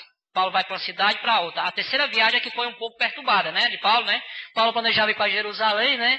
Chegou em Jerusalém, Deus mudou todo o percurso da história de Paulo, né? Mas Paulo, nesse percurso, ele foi só ganhando almas. Você vê que até dentro do navio, que eles já tinham se desprendido da sua própria vida, né? O anjo do Senhor aparece a Paulo, né? O próprio Senhor aparece a Paulo e diz para ele: Paulo, não só a tua vida será preservada, mas a vida de todos aqui. E diz que nenhuma alma daquela que estava naquele navio se perdeu. Olha a promessa de Deus. Mas numa situação de adversidade. Mas Paulo não se deixou levar para aquela circunstância. A periodização da história da igreja é apenas um recurso artificial para colocar os dados da história em segmento facilmente perceptíveis e ajudar o estudante a guardar os fatos essenciais. Exemplo que eu acabei de citar para vocês, o caso que eu tenho citado muito de Paulo, não é isso? Por exemplo, quando foi que aconteceu o incêndio em Roma? Uma pergunta, né, que a gente se questiona.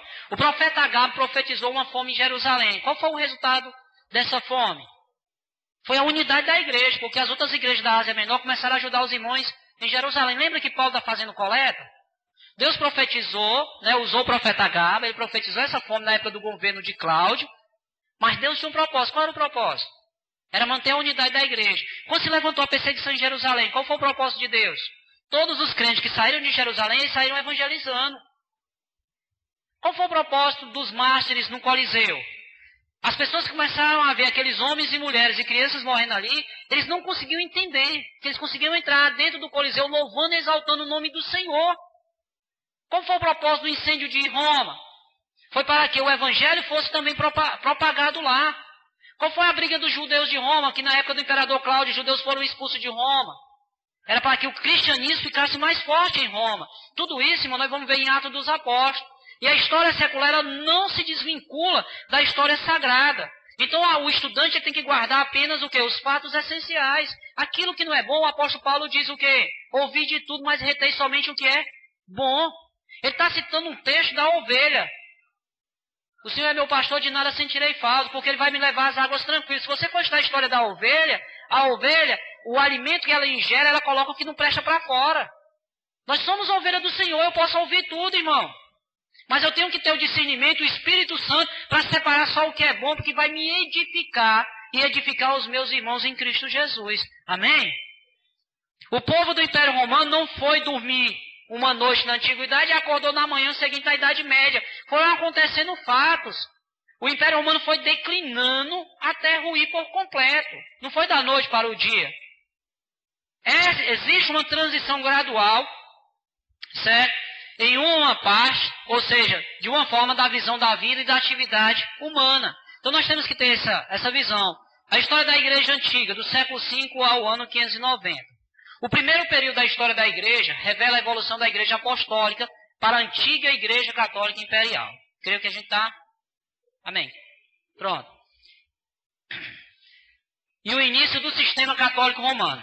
O centro de atividade era a bacia do Mediterrâneo, que incluía a região da Ásia, África e Europa.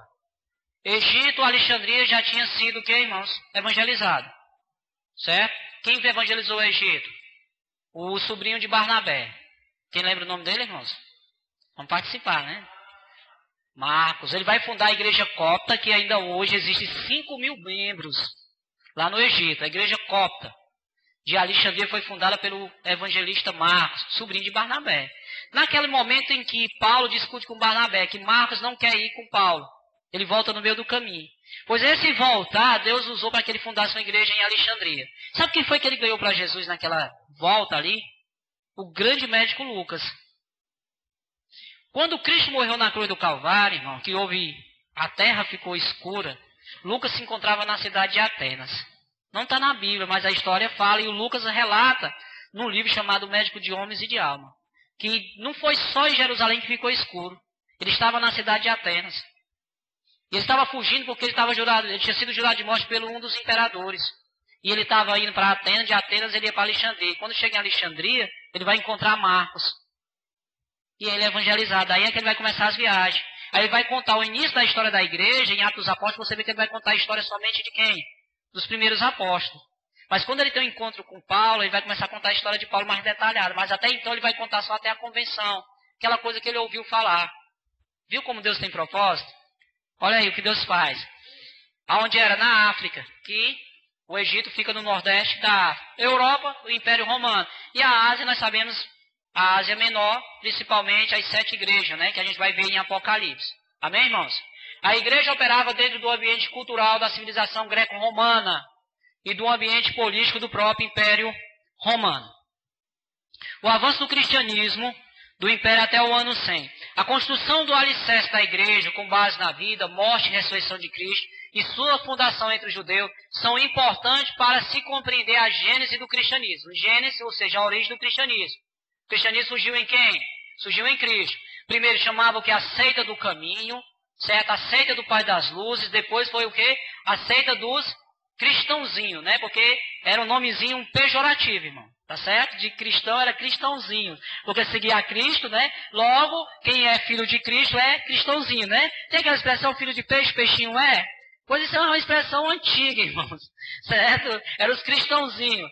O crescimento gradual do cristianismo nas fraldas do judaísmo e a ruptura desses laços no Concílio de Jerusalém, que aconteceu no ano 49, antecedem a pregação do evangelho aos gentios por quem? Por Paulo e outros. Paulo é chamado como apóstolo de quem? Dos gentios. É ou não é? Ele vai dizer, porque eu fui constituído pelo Senhor como apóstolo dos gentios, porque vós, gentios, são testemunha do meu apostolado. E ele foi escolhido pelo próprio Deus. A emergência do cristianismo como uma seita separada do judaísmo. Lembra que eu não disse que não usa a palavra seita? Porque ele é um grupo que sai de dentro do judaísmo.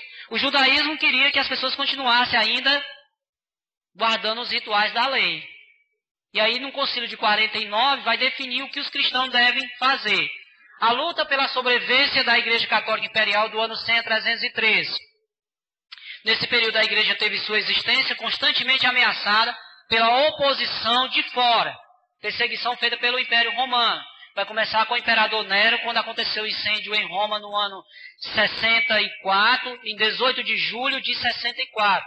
Certo? Foi o ano que aconteceu o incêndio lá em Roma, contado pelo historiador chamado Tácito.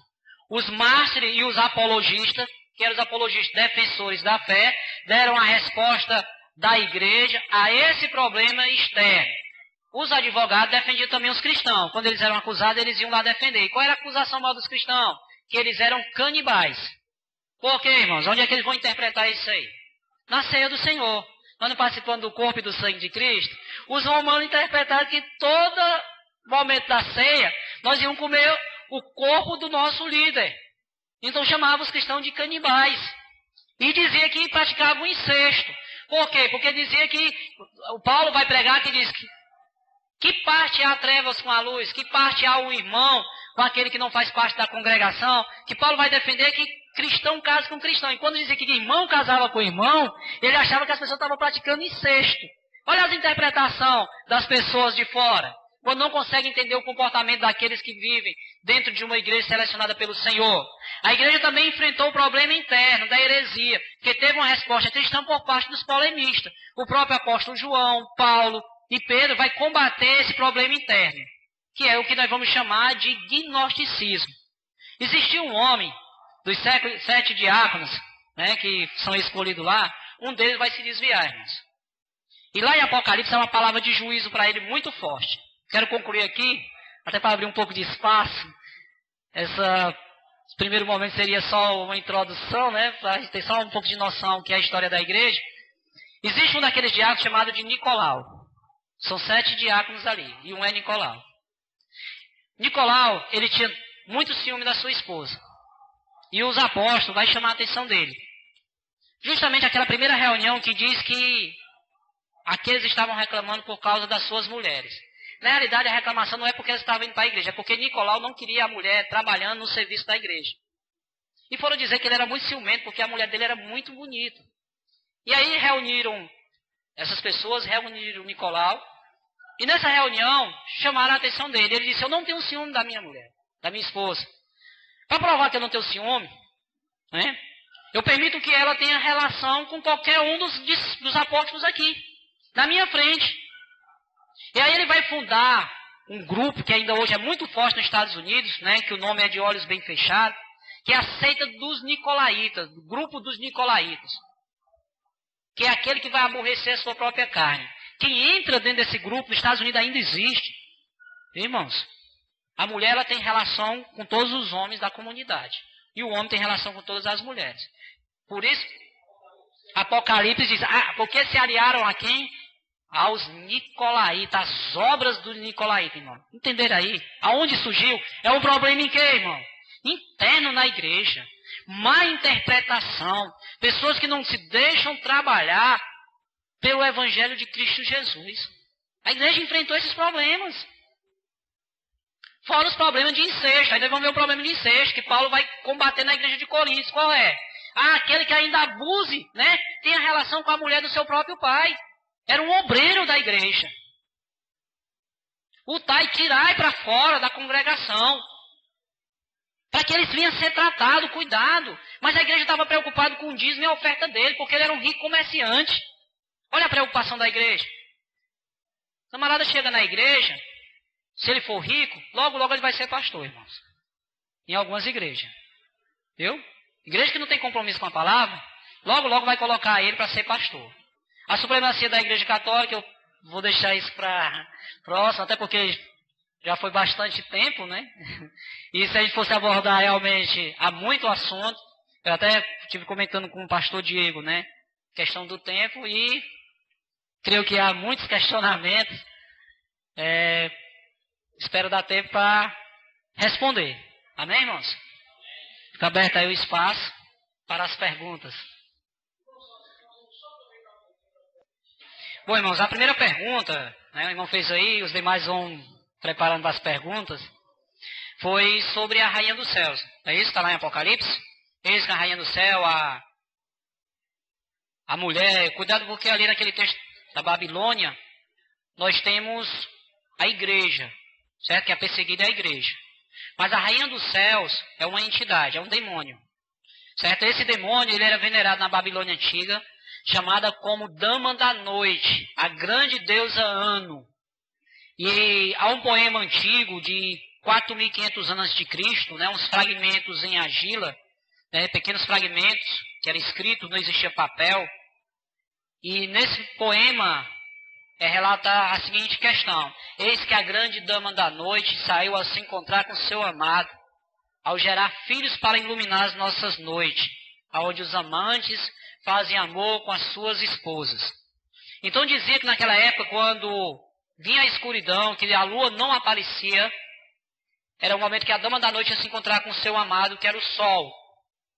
Quando aparecia a lua com várias estrelas, é porque tinha havido a procriação. Na civilização egéia ou civilização cretense, existe uma divindade chamada Grande Mãe, Mãe Terra, aonde essa é uma mulher vestida de branco com azul, e embaixo dos seus pés existe uma grande serpente, ela pisando nessa serpente, e uma cabeça de criança do lado. Lembra vocês o que, irmãos? Entenderam, irmãos? A história, a Grande Mãe na civilização egéia. 1800 antes de Cristo, já existia essa estátua. A mesma civilização próxima à civilização egéia vai adotar como a Grande Mãe a civilização cretense, que vai colocar ela vindo caminhando sobre as águas. Que nós vamos ver duas entidades. Aqui Caucaia, é exemplo, nós temos Iemanjá, que é a protetora de Caucaia. Se você olhar a posição dos braços dela, ela está sempre de costa para o mar e com os braços abertos para a terra, convidando o povo a entrar em suas águas. Entenderam? A posição, irmãos.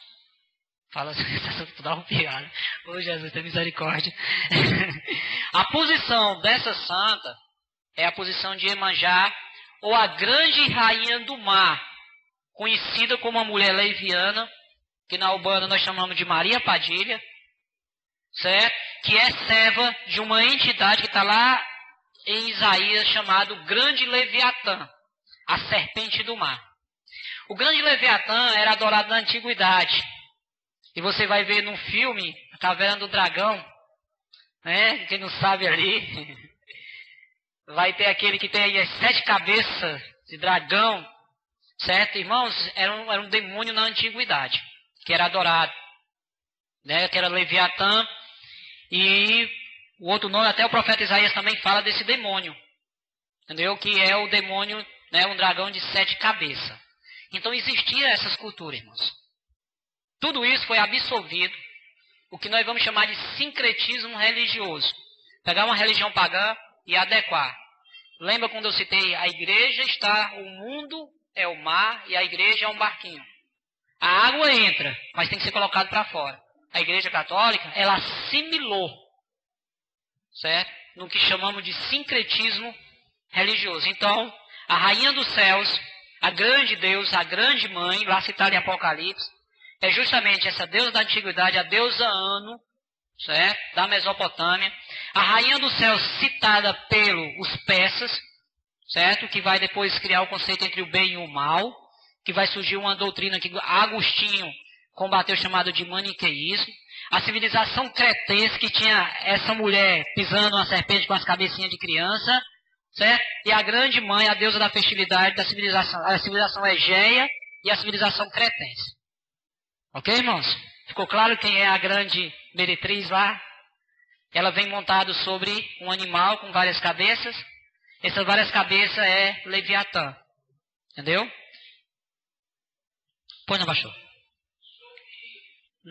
Na realidade, na Bíblia, a gente vai ver um problema do monarquicismo, né? Que são os monastérios. A gente vai ver muito nos essênios, né? Que eles adotavam crianças. Diz que alguns dizem que Jesus era essênio, João Batista, mas as vestes de Jesus e de João Batista não eram de essênio. Essênio usava roupa branca. E ele não apareceu muito nas cidades. Existiu um grupo de essênios. Na verdade, a palavra papa, ela vem da palavra papai. Certo? É o diminutivo, né? Padre, em latim, é pai. Certo? Por isso que é chamado os pais apostólicos. Na patrística nós chamamos padres apostólicos. É o nome correto em português. Mas a palavra padre é pai. Quem era o pai? Era porque com a invasão dos bárbaros, a morte dos homens e mulheres, as crianças ficaram órfãs. E esses grandes líderes, esses homens, eles vão receber esse nome de pai porque vão adotar essas crianças. Dos orfanatos. Só que quanto mais crianças eles tinham, ou quanto mais igrejas ou orfanatos eles criavam, eles acabaram escolhendo o bispo, que é o episcopo. E aí para ele reger todos esses pais, né, que eram os padres já da igreja, eles vão dar o nome de Papa, que só vai ter essa conotação no século III, em 385, com o bispo Atanásio, que é um que vai combater a heresia da igreja, e devido a ele manter a unificação da igreja, vão dar esse nome carinhoso de papai, que vai ser chamado Papa. Daí é que se adota o nome Papa. A questão dele lutar contra essa questão da igreja, é uma citação histórica, né, que eles tentam reforçar, mas não deixa de ser mentira, mas também não tem 100% de veracidade. Entendeu, pastor? Mas ele sim há uma verdade nesse conceito. Mas o conceito mais correto é Atanásio, que é o primeiro papa da igreja, em 385. Que ele combateu o arianismo e depois o pelagianismo, né? Que é aquela questão que Jesus não era Deus, todo aquele conceito teológico. E aí vão dar essa palavra carinhosa. Por isso que quando se dirigir a um papa, quem vem da igreja católica sabe que se pedir a bênção. Até pedir a bênção ao padre, se pedia na época, beijava o anel, né? Símbolo de submissão à autoridade, né? Usando que o anel é um símbolo de autoridade dado por Deus, quando vamos usar aquele texto lá o rapaz que vai, né, para o mundo e retorna, entendeu? O filho pródigo, né? Você vê que o pai dá o quê? Primeira coisa, né? E a gente vê que é uma tipologia espiritual para nós, né? Que quando nós vemos para Cristo, Deus nos dá uma veste nova, né? Isso nos dá novos calçados, né? E nos reveste de autoridade, né? Colocando um anel no nosso dedo, mostrando a autoridade, né? Por isso que Paulo vai dizer para Timóteo: não impõe as mãos precipitadamente sobre qualquer pessoa, porque isso era símbolo de autoridade. Então, erguer as mãos era símbolo de autoridade. Por isso que as pessoas vão usar esse símbolo de autoridade para César. Ave César, né? Na realidade era uma cumprimentação. Ave é uma palavra latina, quer dizer oi César. Isso virou idolatria no começo, né? Depois veio Ave Maria, porque o texto lá diz, né? Oi Maria, tu és a bem-aventurada entre as mulheres, porque hoje o Senhor te escolheu.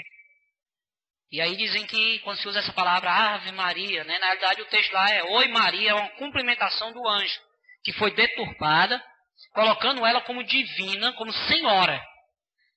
Entendeu? Aí vem esse problema da adoração, má interpretação dos textos, de não conhecer a história, nem os originais, e aí as pessoas estão, até hoje, reverenciando, né? Ok? Então essa palavra papa surge com Atanásio. Pergunta, irmãos?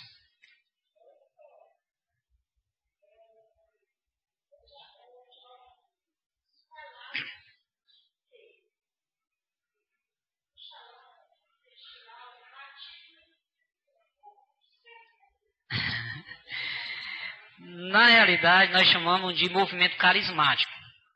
Na realidade, não há um batismo com o Espírito Santo, certo? A irmã já teve experiência de estar próximo de um deles? Você já viu eles falando em língua? Não? O que a irmã sentiu? Eu já estive, diga assim, como escritor, né, como antropólogo, né? E vou dizer para você, eu me senti mal.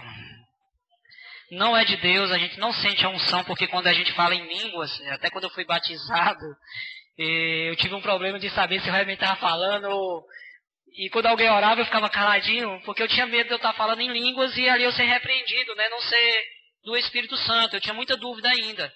Mas depois eu comecei a entender que eu tinha que eliminar minhas dúvidas, porque sou servo, estou em obediência, então quem vai me usar é Deus. Mas quando a gente fala em línguas e outro fala, a gente se alegra. Se a gente se arrepia, mas é uma alegria incontestável. Eles não, você sente um mal-estar. Na realidade, há um ensinamento, certo? Eles ensinam a pessoa a repetir, certo? Então, há uma questão didática de repetição. Então, eles entram naquela êxtase, certo? E de tanto falar rápido, certo? Eles começam a pronunciar palavras inteligíveis, incompreensíveis. Isso. E aí, em qualquer momento, eles, de tanto ouvir, repetir, por exemplo, tem pessoas que ouvem outra falando constantemente, ela vai repetir. Ela não é batizada, mas de tanto ouvir pessoas, ela vai repetir. Por exemplo, eu tenho uma minha bebê de 4 anos, então quando eu vou orar, às vezes eu estou tão cheio da unção que eu começo a falar ali. Quando eu olho, ela está falando. Eu não entendo como blasfêmia, porque ela está falando o que ela está ouvindo. E ela disse, por que o papai chora tanto quando ora? Não entendeu? E aí vai explicar para uma criança de 4 anos é complicado, né? Assim, mas lá eles repetem, não é um batismo no Espírito Santo, como nós somos revestidos, até porque tem que ter obediência na palavra e não pode viver em pecado. Entendeu? Amém, irmãos? Perguntas?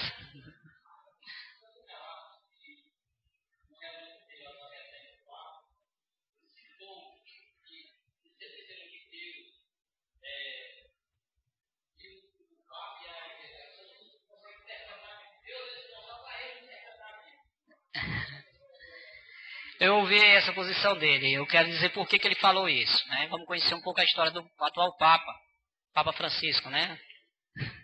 Você até brinca, né? O Papa Chico, né? Chiquinho.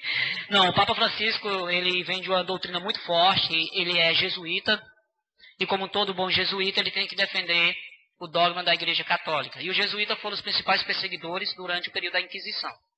Ele sai de dois grupos, certos jesuítas, eles fazem parte do grupo dos dominicanos, né, que mais na frente vão chamar de domínios do cão, porque é eles que vão matar, em nome da Inquisição. A Inquisição não era para dizer que a pessoa estava errada ou certa, era para já condenar, certo? E o outro vai ser os franciscanos, né, de Francisco de Assis. Mas ele sai dessas duas correntes, uma corrente humilde, franciscana, né, de trabalhar com os pobres, da evangelização, e dos dominicanos, a classe intelectual. Então, quando não se aceita por bem, vai se aceitar pelo mal. Então, eles pregam, não aceitam, eles impõem. Foi o que aconteceu com as tribos aqui no Ceará, né, em todo o Brasil, em toda a América. Foi o que aconteceu na África, na antiga União Soviética. Então, aonde a igreja não entrava, o jesuíta entra. Eles são chamados de Polícia Secreta do Vaticano ou os Papa Negro. Foi os que mais evangelizou a antiga União Soviética na época do estabelecimento do governo de Stalin. Então, eles entraram lá de paraquedas mesmo, né? Saltaram de aviões e evangelizaram lá pelas suas imposições. Então, imagina o domínio que ele tem. Então, a posição do atual Papa é porque ele é um jesuíta e ele tem que defender esse conceito ético e moral e estabelecer de novo o domínio da classe dos jesuítas. Então, cada Papa que assume, ele vai defender o seu partido político. O último Papa era dominicano, certo? Da classe dos aquinianos, né? Que é de São Tomás de Aquino. Era um Papa intelectual, cuidava dos documentos do Santo Ofício, por isso que ele excomungou Leonardo Boff. Expulsou totalmente da igreja, baseado na teologia da libertação, que era o quê? Era os pobres interpretar a própria Bíblia e fazer uma adequação através da filosofia providencialista. Esse é o problema, quando a gente vê a história, vê que eles querem implantar uma coisa, que Deus é um Deus de amor. Por isso que vai se criar dentro de uma teologia hoje, como a teologia feminista, que Deus não é homem, mas é mulher. A teologia negra, né, que Deus não é branco, já foi apresentada até num documentário ou numa comédia, o Alto da Compadecida, que Jesus aparece como negro, sendo submisso a uma mulher, entendeu? Bem mais velha do que ele. Então a gente vai ver todos esses conceitos. Isso é baseado na teologia da libertação, no chamado evangelicalismo, certo? E dogmatismo atual dos movimentos carismáticos. Até para que o movimento Shalom venha ter essa questão de atrair mais jovens, né? Porque o jovem é atraído pelo novo. Então eles trabalham em cima dessa concepção. Então ele está interpretando, está errado, não houve revelação, certo? Quem utilizou essa primeira expressão é justamente o Papa Hildebrando, né, ou conhecido como Gregório VII, quando faz a grande reforma da Igreja Católica, no século XI depois de Cristo. A Igreja Católica sai do cativeiro da Babilônia. Para quem não sabe, a Igreja Católica passou pelo cativeiro da Babilônia. Foram 70 anos que a Igreja foram governada por mulheres, conhecidas como a Dama de Teodória, da região de Morávia, aonde elas elegiam e tiravam o Papa do poder. Entre o ano de 1903 a 1973, essa mulher governou, aonde ela cometeu incesto com o próprio filho de 16 anos, que também foi um dos papas. Com a saída dela e assumindo o Papa Hildebrando, o Papa Hildebrando vai estabelecer o celibato, aonde nessa época os papas, padres, bispos e todos eram casados, e o Hildebrando vai estabelecer o celibato, que não. E vai usar a Bíblia. Vai ter N textos para justificar que os padres, papas e bispos não casam. Na realidade, estava combatendo o mal. A igreja estava falindo, devido de tantas despesas em prostituições que acontecia, e aí ele vai estabelecer o que vamos chamar de doutrina do purgatório, baseado num livro chamado Inferno de Dante, que o inferno, na realidade, tem 7 estágios. Então, isso aí vai ser o inferno tratado pela Igreja Católica durante a Idade Média. Entendeu, irmão? Aí ele cria esse conceito, estabelece a sigla papal, Vigário Est Dei, que quer dizer o seguinte: o substituto do Filho de Deus aqui na Terra. E ele vai estabelecer um ditado: não há salvação fora da Igreja Católica. Então todo mundo para ser salvo tinha que estar dentro da igreja. Tudo isso foi o Papa Hildebrando. Entendeu? Mandou os padres deixar as mulheres, os que deixaram ele aceitou. Os que não deixaram, que eram amigos, ele usou um texto lá de Esdra, que quando eles estão voltando da Babilônia, Esdra manda que os homens deixem as mulheres que foram casadas na Babilônia, e ele diz, assim como Deus diz o quê? Eu quero um povo puro. Esdra mandou que os homens deixassem as mulheres. E aqueles que não deixassem podiam ficar, por isso que vai formar o povo se misturar com os samaritanos lá. Aí é um problema enorme por causa disso. Na época de Cristo a gente vai ver o problema da mulher samaritana. E aí aqueles que não deixaram, ele criou uma cavalaria, conhecido como 3 grupos. Criou primeiro os cavaleiros templários, que era para defender o templo, ou para defender o templo do próprio Papa. Os cavaleiros hospitalares, que era responsável de tratar dos órfãos, das viúvas, dos necessitados, dos enfermos, certo? E os cavaleiros saxões. Essas 3 ordens faziam parte da Igreja Católica, certo? E esses cavaleiros templários eram a guarda especial do Papa, onde ele praticamente mandou matar as esposas desses homens. E vai usar mais uma vez um texto do profeta Jeremias. Assim como quando Deus chamou Jeremias para ser celibato, Deus também está chamando vocês. Jeremias quis casar, a mulher morreu. Mesmo caso, a mulher e os filhos de vocês morreram porque Deus está chamando. Isso com os amigos. Você imagina com os inimigos. Certo? Então, ele só está voltando a esse conceito. Só a Igreja Católica podia interpretar as Sagradas Escrituras. Um pai foi queimado na fogueira da Inquisição, na região de Moravia, porque ensinou o Pai Nosso filho. Não podia. Perguntas, irmãos? Purgatório vem da palavra purgar. Né? O que é purgar? Né? É trabalhar a pessoa. Certo? Tirar aquilo que não presta. Então eles criou, baseado num texto do limbo, né? Que é mitologia romana, que as pessoas quando morriam iam para esse lugar ser purificadas. Elas iam ficar um período lá, e lá elas iam ser tratadas dos seus pecados. Certo? E no dia do arrebatamento, aqueles que passaram pelo tratamento seriam arrebatados e iam reinar com Cristo. Então é um lugar separado. É como pegar uma pessoa enferma e botar numa quarentena. No hospital, a pessoa chega lá completamente doente, ela não pode receber visita porque a doença dela é contagiosa. Certo? Então, para explicar melhor o que é o purgatório. É um lugar onde encontra essas pessoas, né, de doenças contagiosas para ser tratada. Entendeu? É uma doutrina romana. Não está na Bíblia. Não tem na Bíblia textos que argumentem.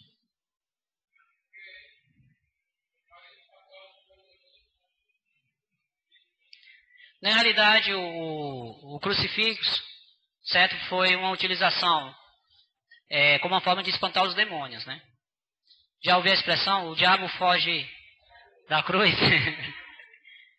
As pessoas não tinham cultura, não sabiam ler. Então eles vão usar essa forma de colocar o crucifixo, certo? Para que as pessoas andassem pelos caminhos. Ao ver a cruz era para identificar que eles eram cristãos. Não tem nada a ver com o diabo, não. Quem eram os cristãos da Igreja Católica. Essas cruzes eram benzidas pelos papas e padres. Então eles poderiam andar em qualquer local. Temos que entender que o Império Romano deixou de existir em 476. Não existe mais cidades, existem vilas, vilarejos. As pessoas não tinham mais policiamento como acontecia na época de Roma.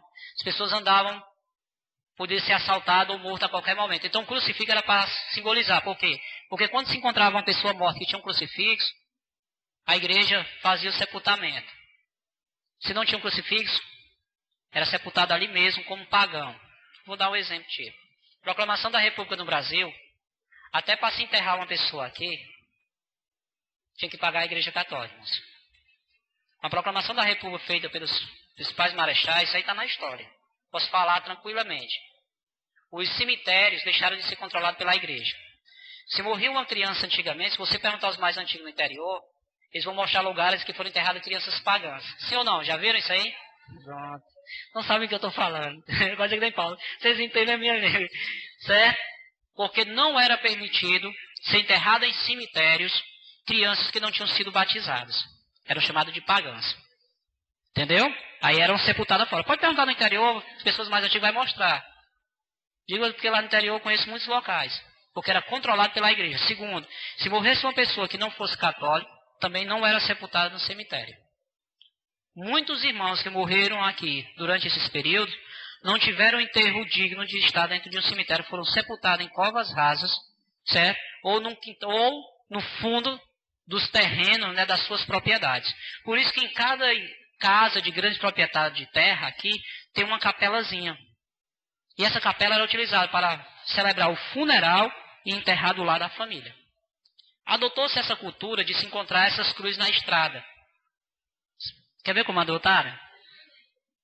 Aí faz-se uma capela. A pessoa diz assim, não é para identificar que alguém ali morreu. É não. Antigamente, é porque não tinha como sepultar as pessoas e levar até o cemitério. Eles sepultavam na estrada e colocavam uma cruz. Para quando fosse no dia de finados, eles pudessem acender vela para aquelas pessoas. Para iluminar suas almas que estavam no inferno. O ato de acender vela, irmão, é para iluminar as almas que estão no inferno. Entendeu? Aí hoje nós viajamos para o interior, aí encontramos as pessoas quando acontece um acidente, faz uma cruz, né, assim, e levantam uma capelazinha ali. Não sabe que essa cultura era feita antigamente por causa de quê? Porque ninguém poderia ser sepultado dentro de um cemitério. Com o estabelecimento da República, os cemitérios passaram a ser controlados pelo Estado. Entenderam?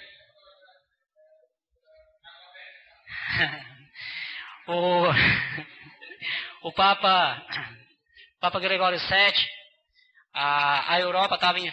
Desculpa, Papa Gregório VII não. Papa Leão II, a Europa estava sofrendo um período chamado de peste negra. E eles queriam arranjar um bode expiatório. Chamou-se um homem, e um homem estava com um livro para escrever, chamado Martelo Malefix, ou Martelo das Feiticeiras. E nesse Martelo Malefix, o Martelo das Feiticeiras, ele vai escrever 3 capítulos, e um capítulo é como identificar quem eram as bruxas. Segundo, né, quais os rituais das bruxas. E terceiro, como condenar essas bruxas. Esse é o Martelo Malefic, são 3 capítulos. E esse homem escreve esse livro e vai apresentar ao Papa. E vai mostrar que as bruxas, né, toda mulher que varria o terreiro, né, passava a vassoura em frente à sua casa, era bruxa. E elas, para não ser denunciada, porque não podia limpar a frente da casa na Europa, na sexta-feira, porque toda sexta-feira era santa, era reservado. Então, quando elas viam esses cavaleiros, elas penduravam as vassouras.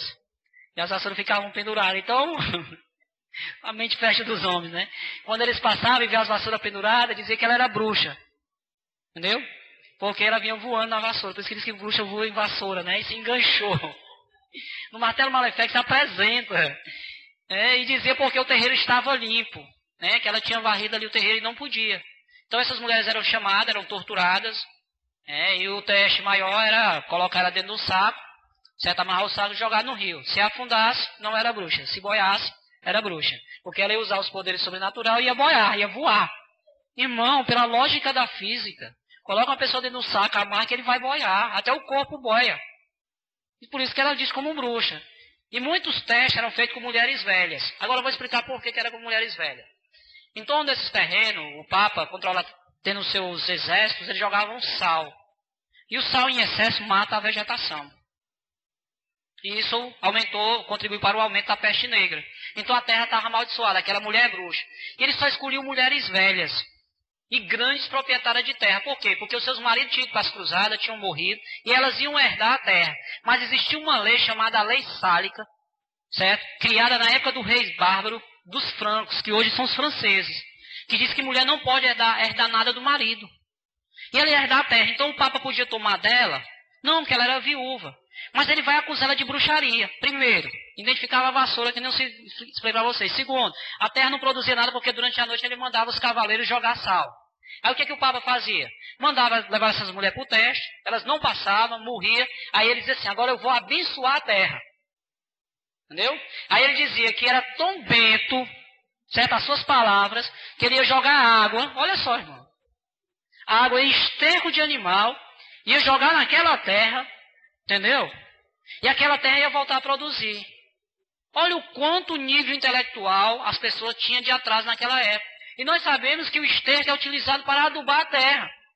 Molhado, jogado em cima da terra com sal, e quando removia a terra ali, misturava, claro que o sal não ia suportar. E quando ele botava água, ele dizia que estava abençoando, por isso que vai dizer que a água é benta. E a terra voltava a produzir. Todo mundo dizia o quê? Milagre. A água é benta.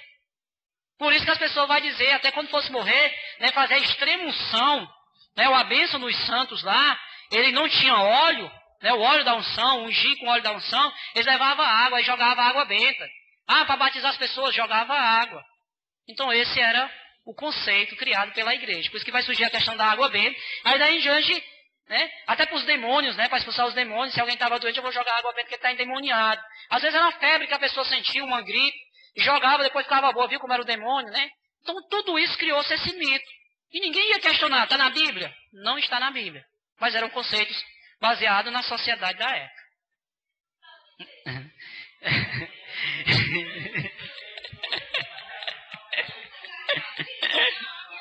Já sei errado, deixa eu perguntar logo a dele. Pronto. Pronto.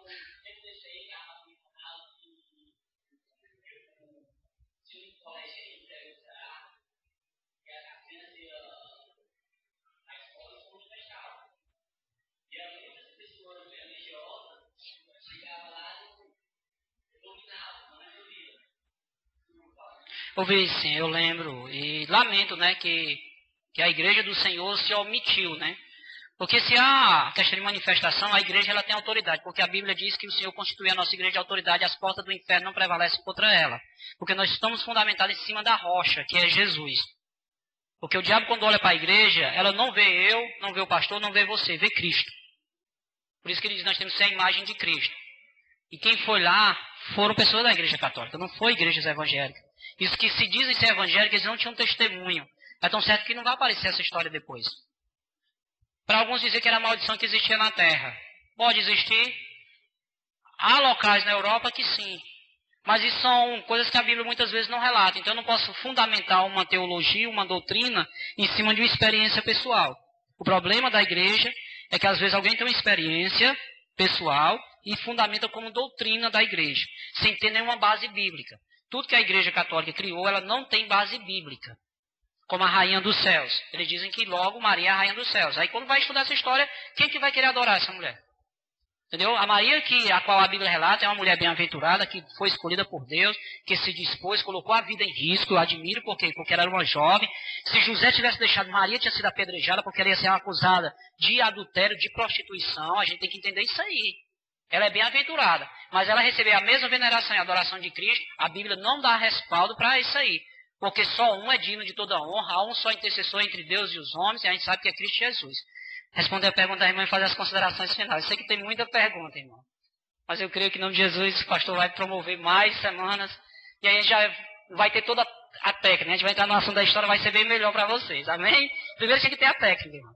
O rosário, os terços, é uma cultura muçulmana. Certo? Os muçulmanos, quando invadiram a Índia, eles descobriram uma coisa dos Vedas. Você já assistiu o filme Avatar? Não, né? Por que eu pergunto assim, irmãos? Não estou aqui querendo saber quem assiste ou deixa de assistir. É porque eu gosto de explicar muitas coisas baseado no cotidiano das pessoas, para entender de onde surgiu.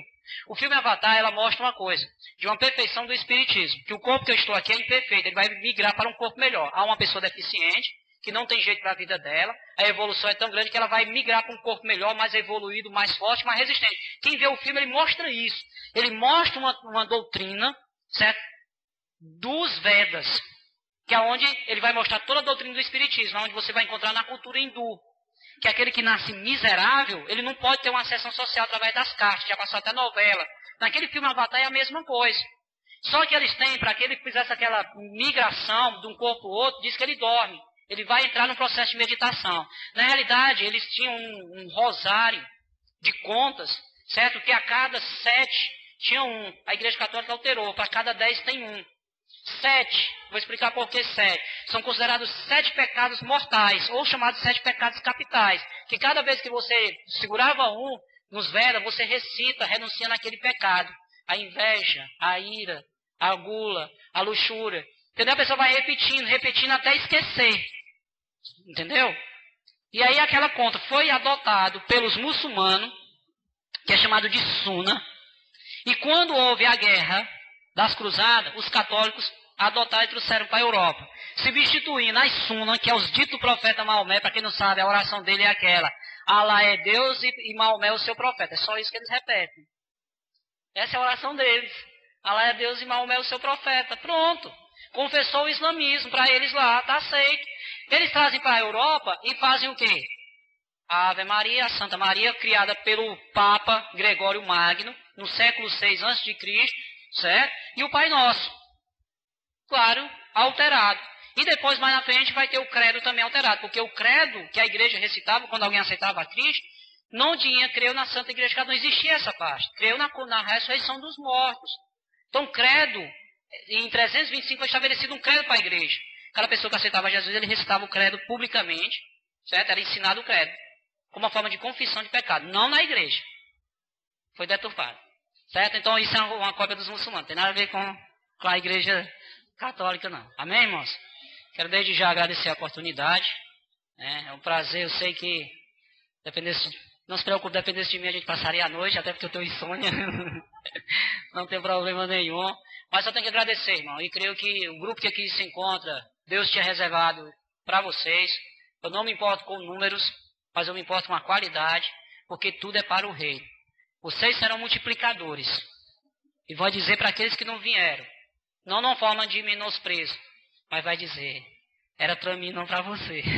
Mas eu creio assim, irmãos, que em um momento da vida de vocês, o que vocês ouviram hoje, aprenderam, vocês vão colocar em prática. E Deus, na sua infinita misericórdia e graça, através do Espírito Santo, alguns podem achar que não assimilou nada. Mas no momento certo, o Espírito Santo vai fazer lembrar, porque ficou armazenado. Entendeu? Porque se você for perguntar, eu vou lembrar de coisa de 20 anos atrás, irmão. Porque a gente, quando aprende, a gente não esquece. Entendeu? Quanto mais pergunta, mais vai vir livros que eu tenho lido, palestras, né, pesquisas, documentários. E você vê que eu gosto de usar o cotidiano, né? Exemplo de filme, o dia a dia. Porque assim, quando você vê, você vai dizer assim, eu me lembro disso aqui. Ou foi lá, o irmão lá abordou esse assunto. Entendeu, irmãos?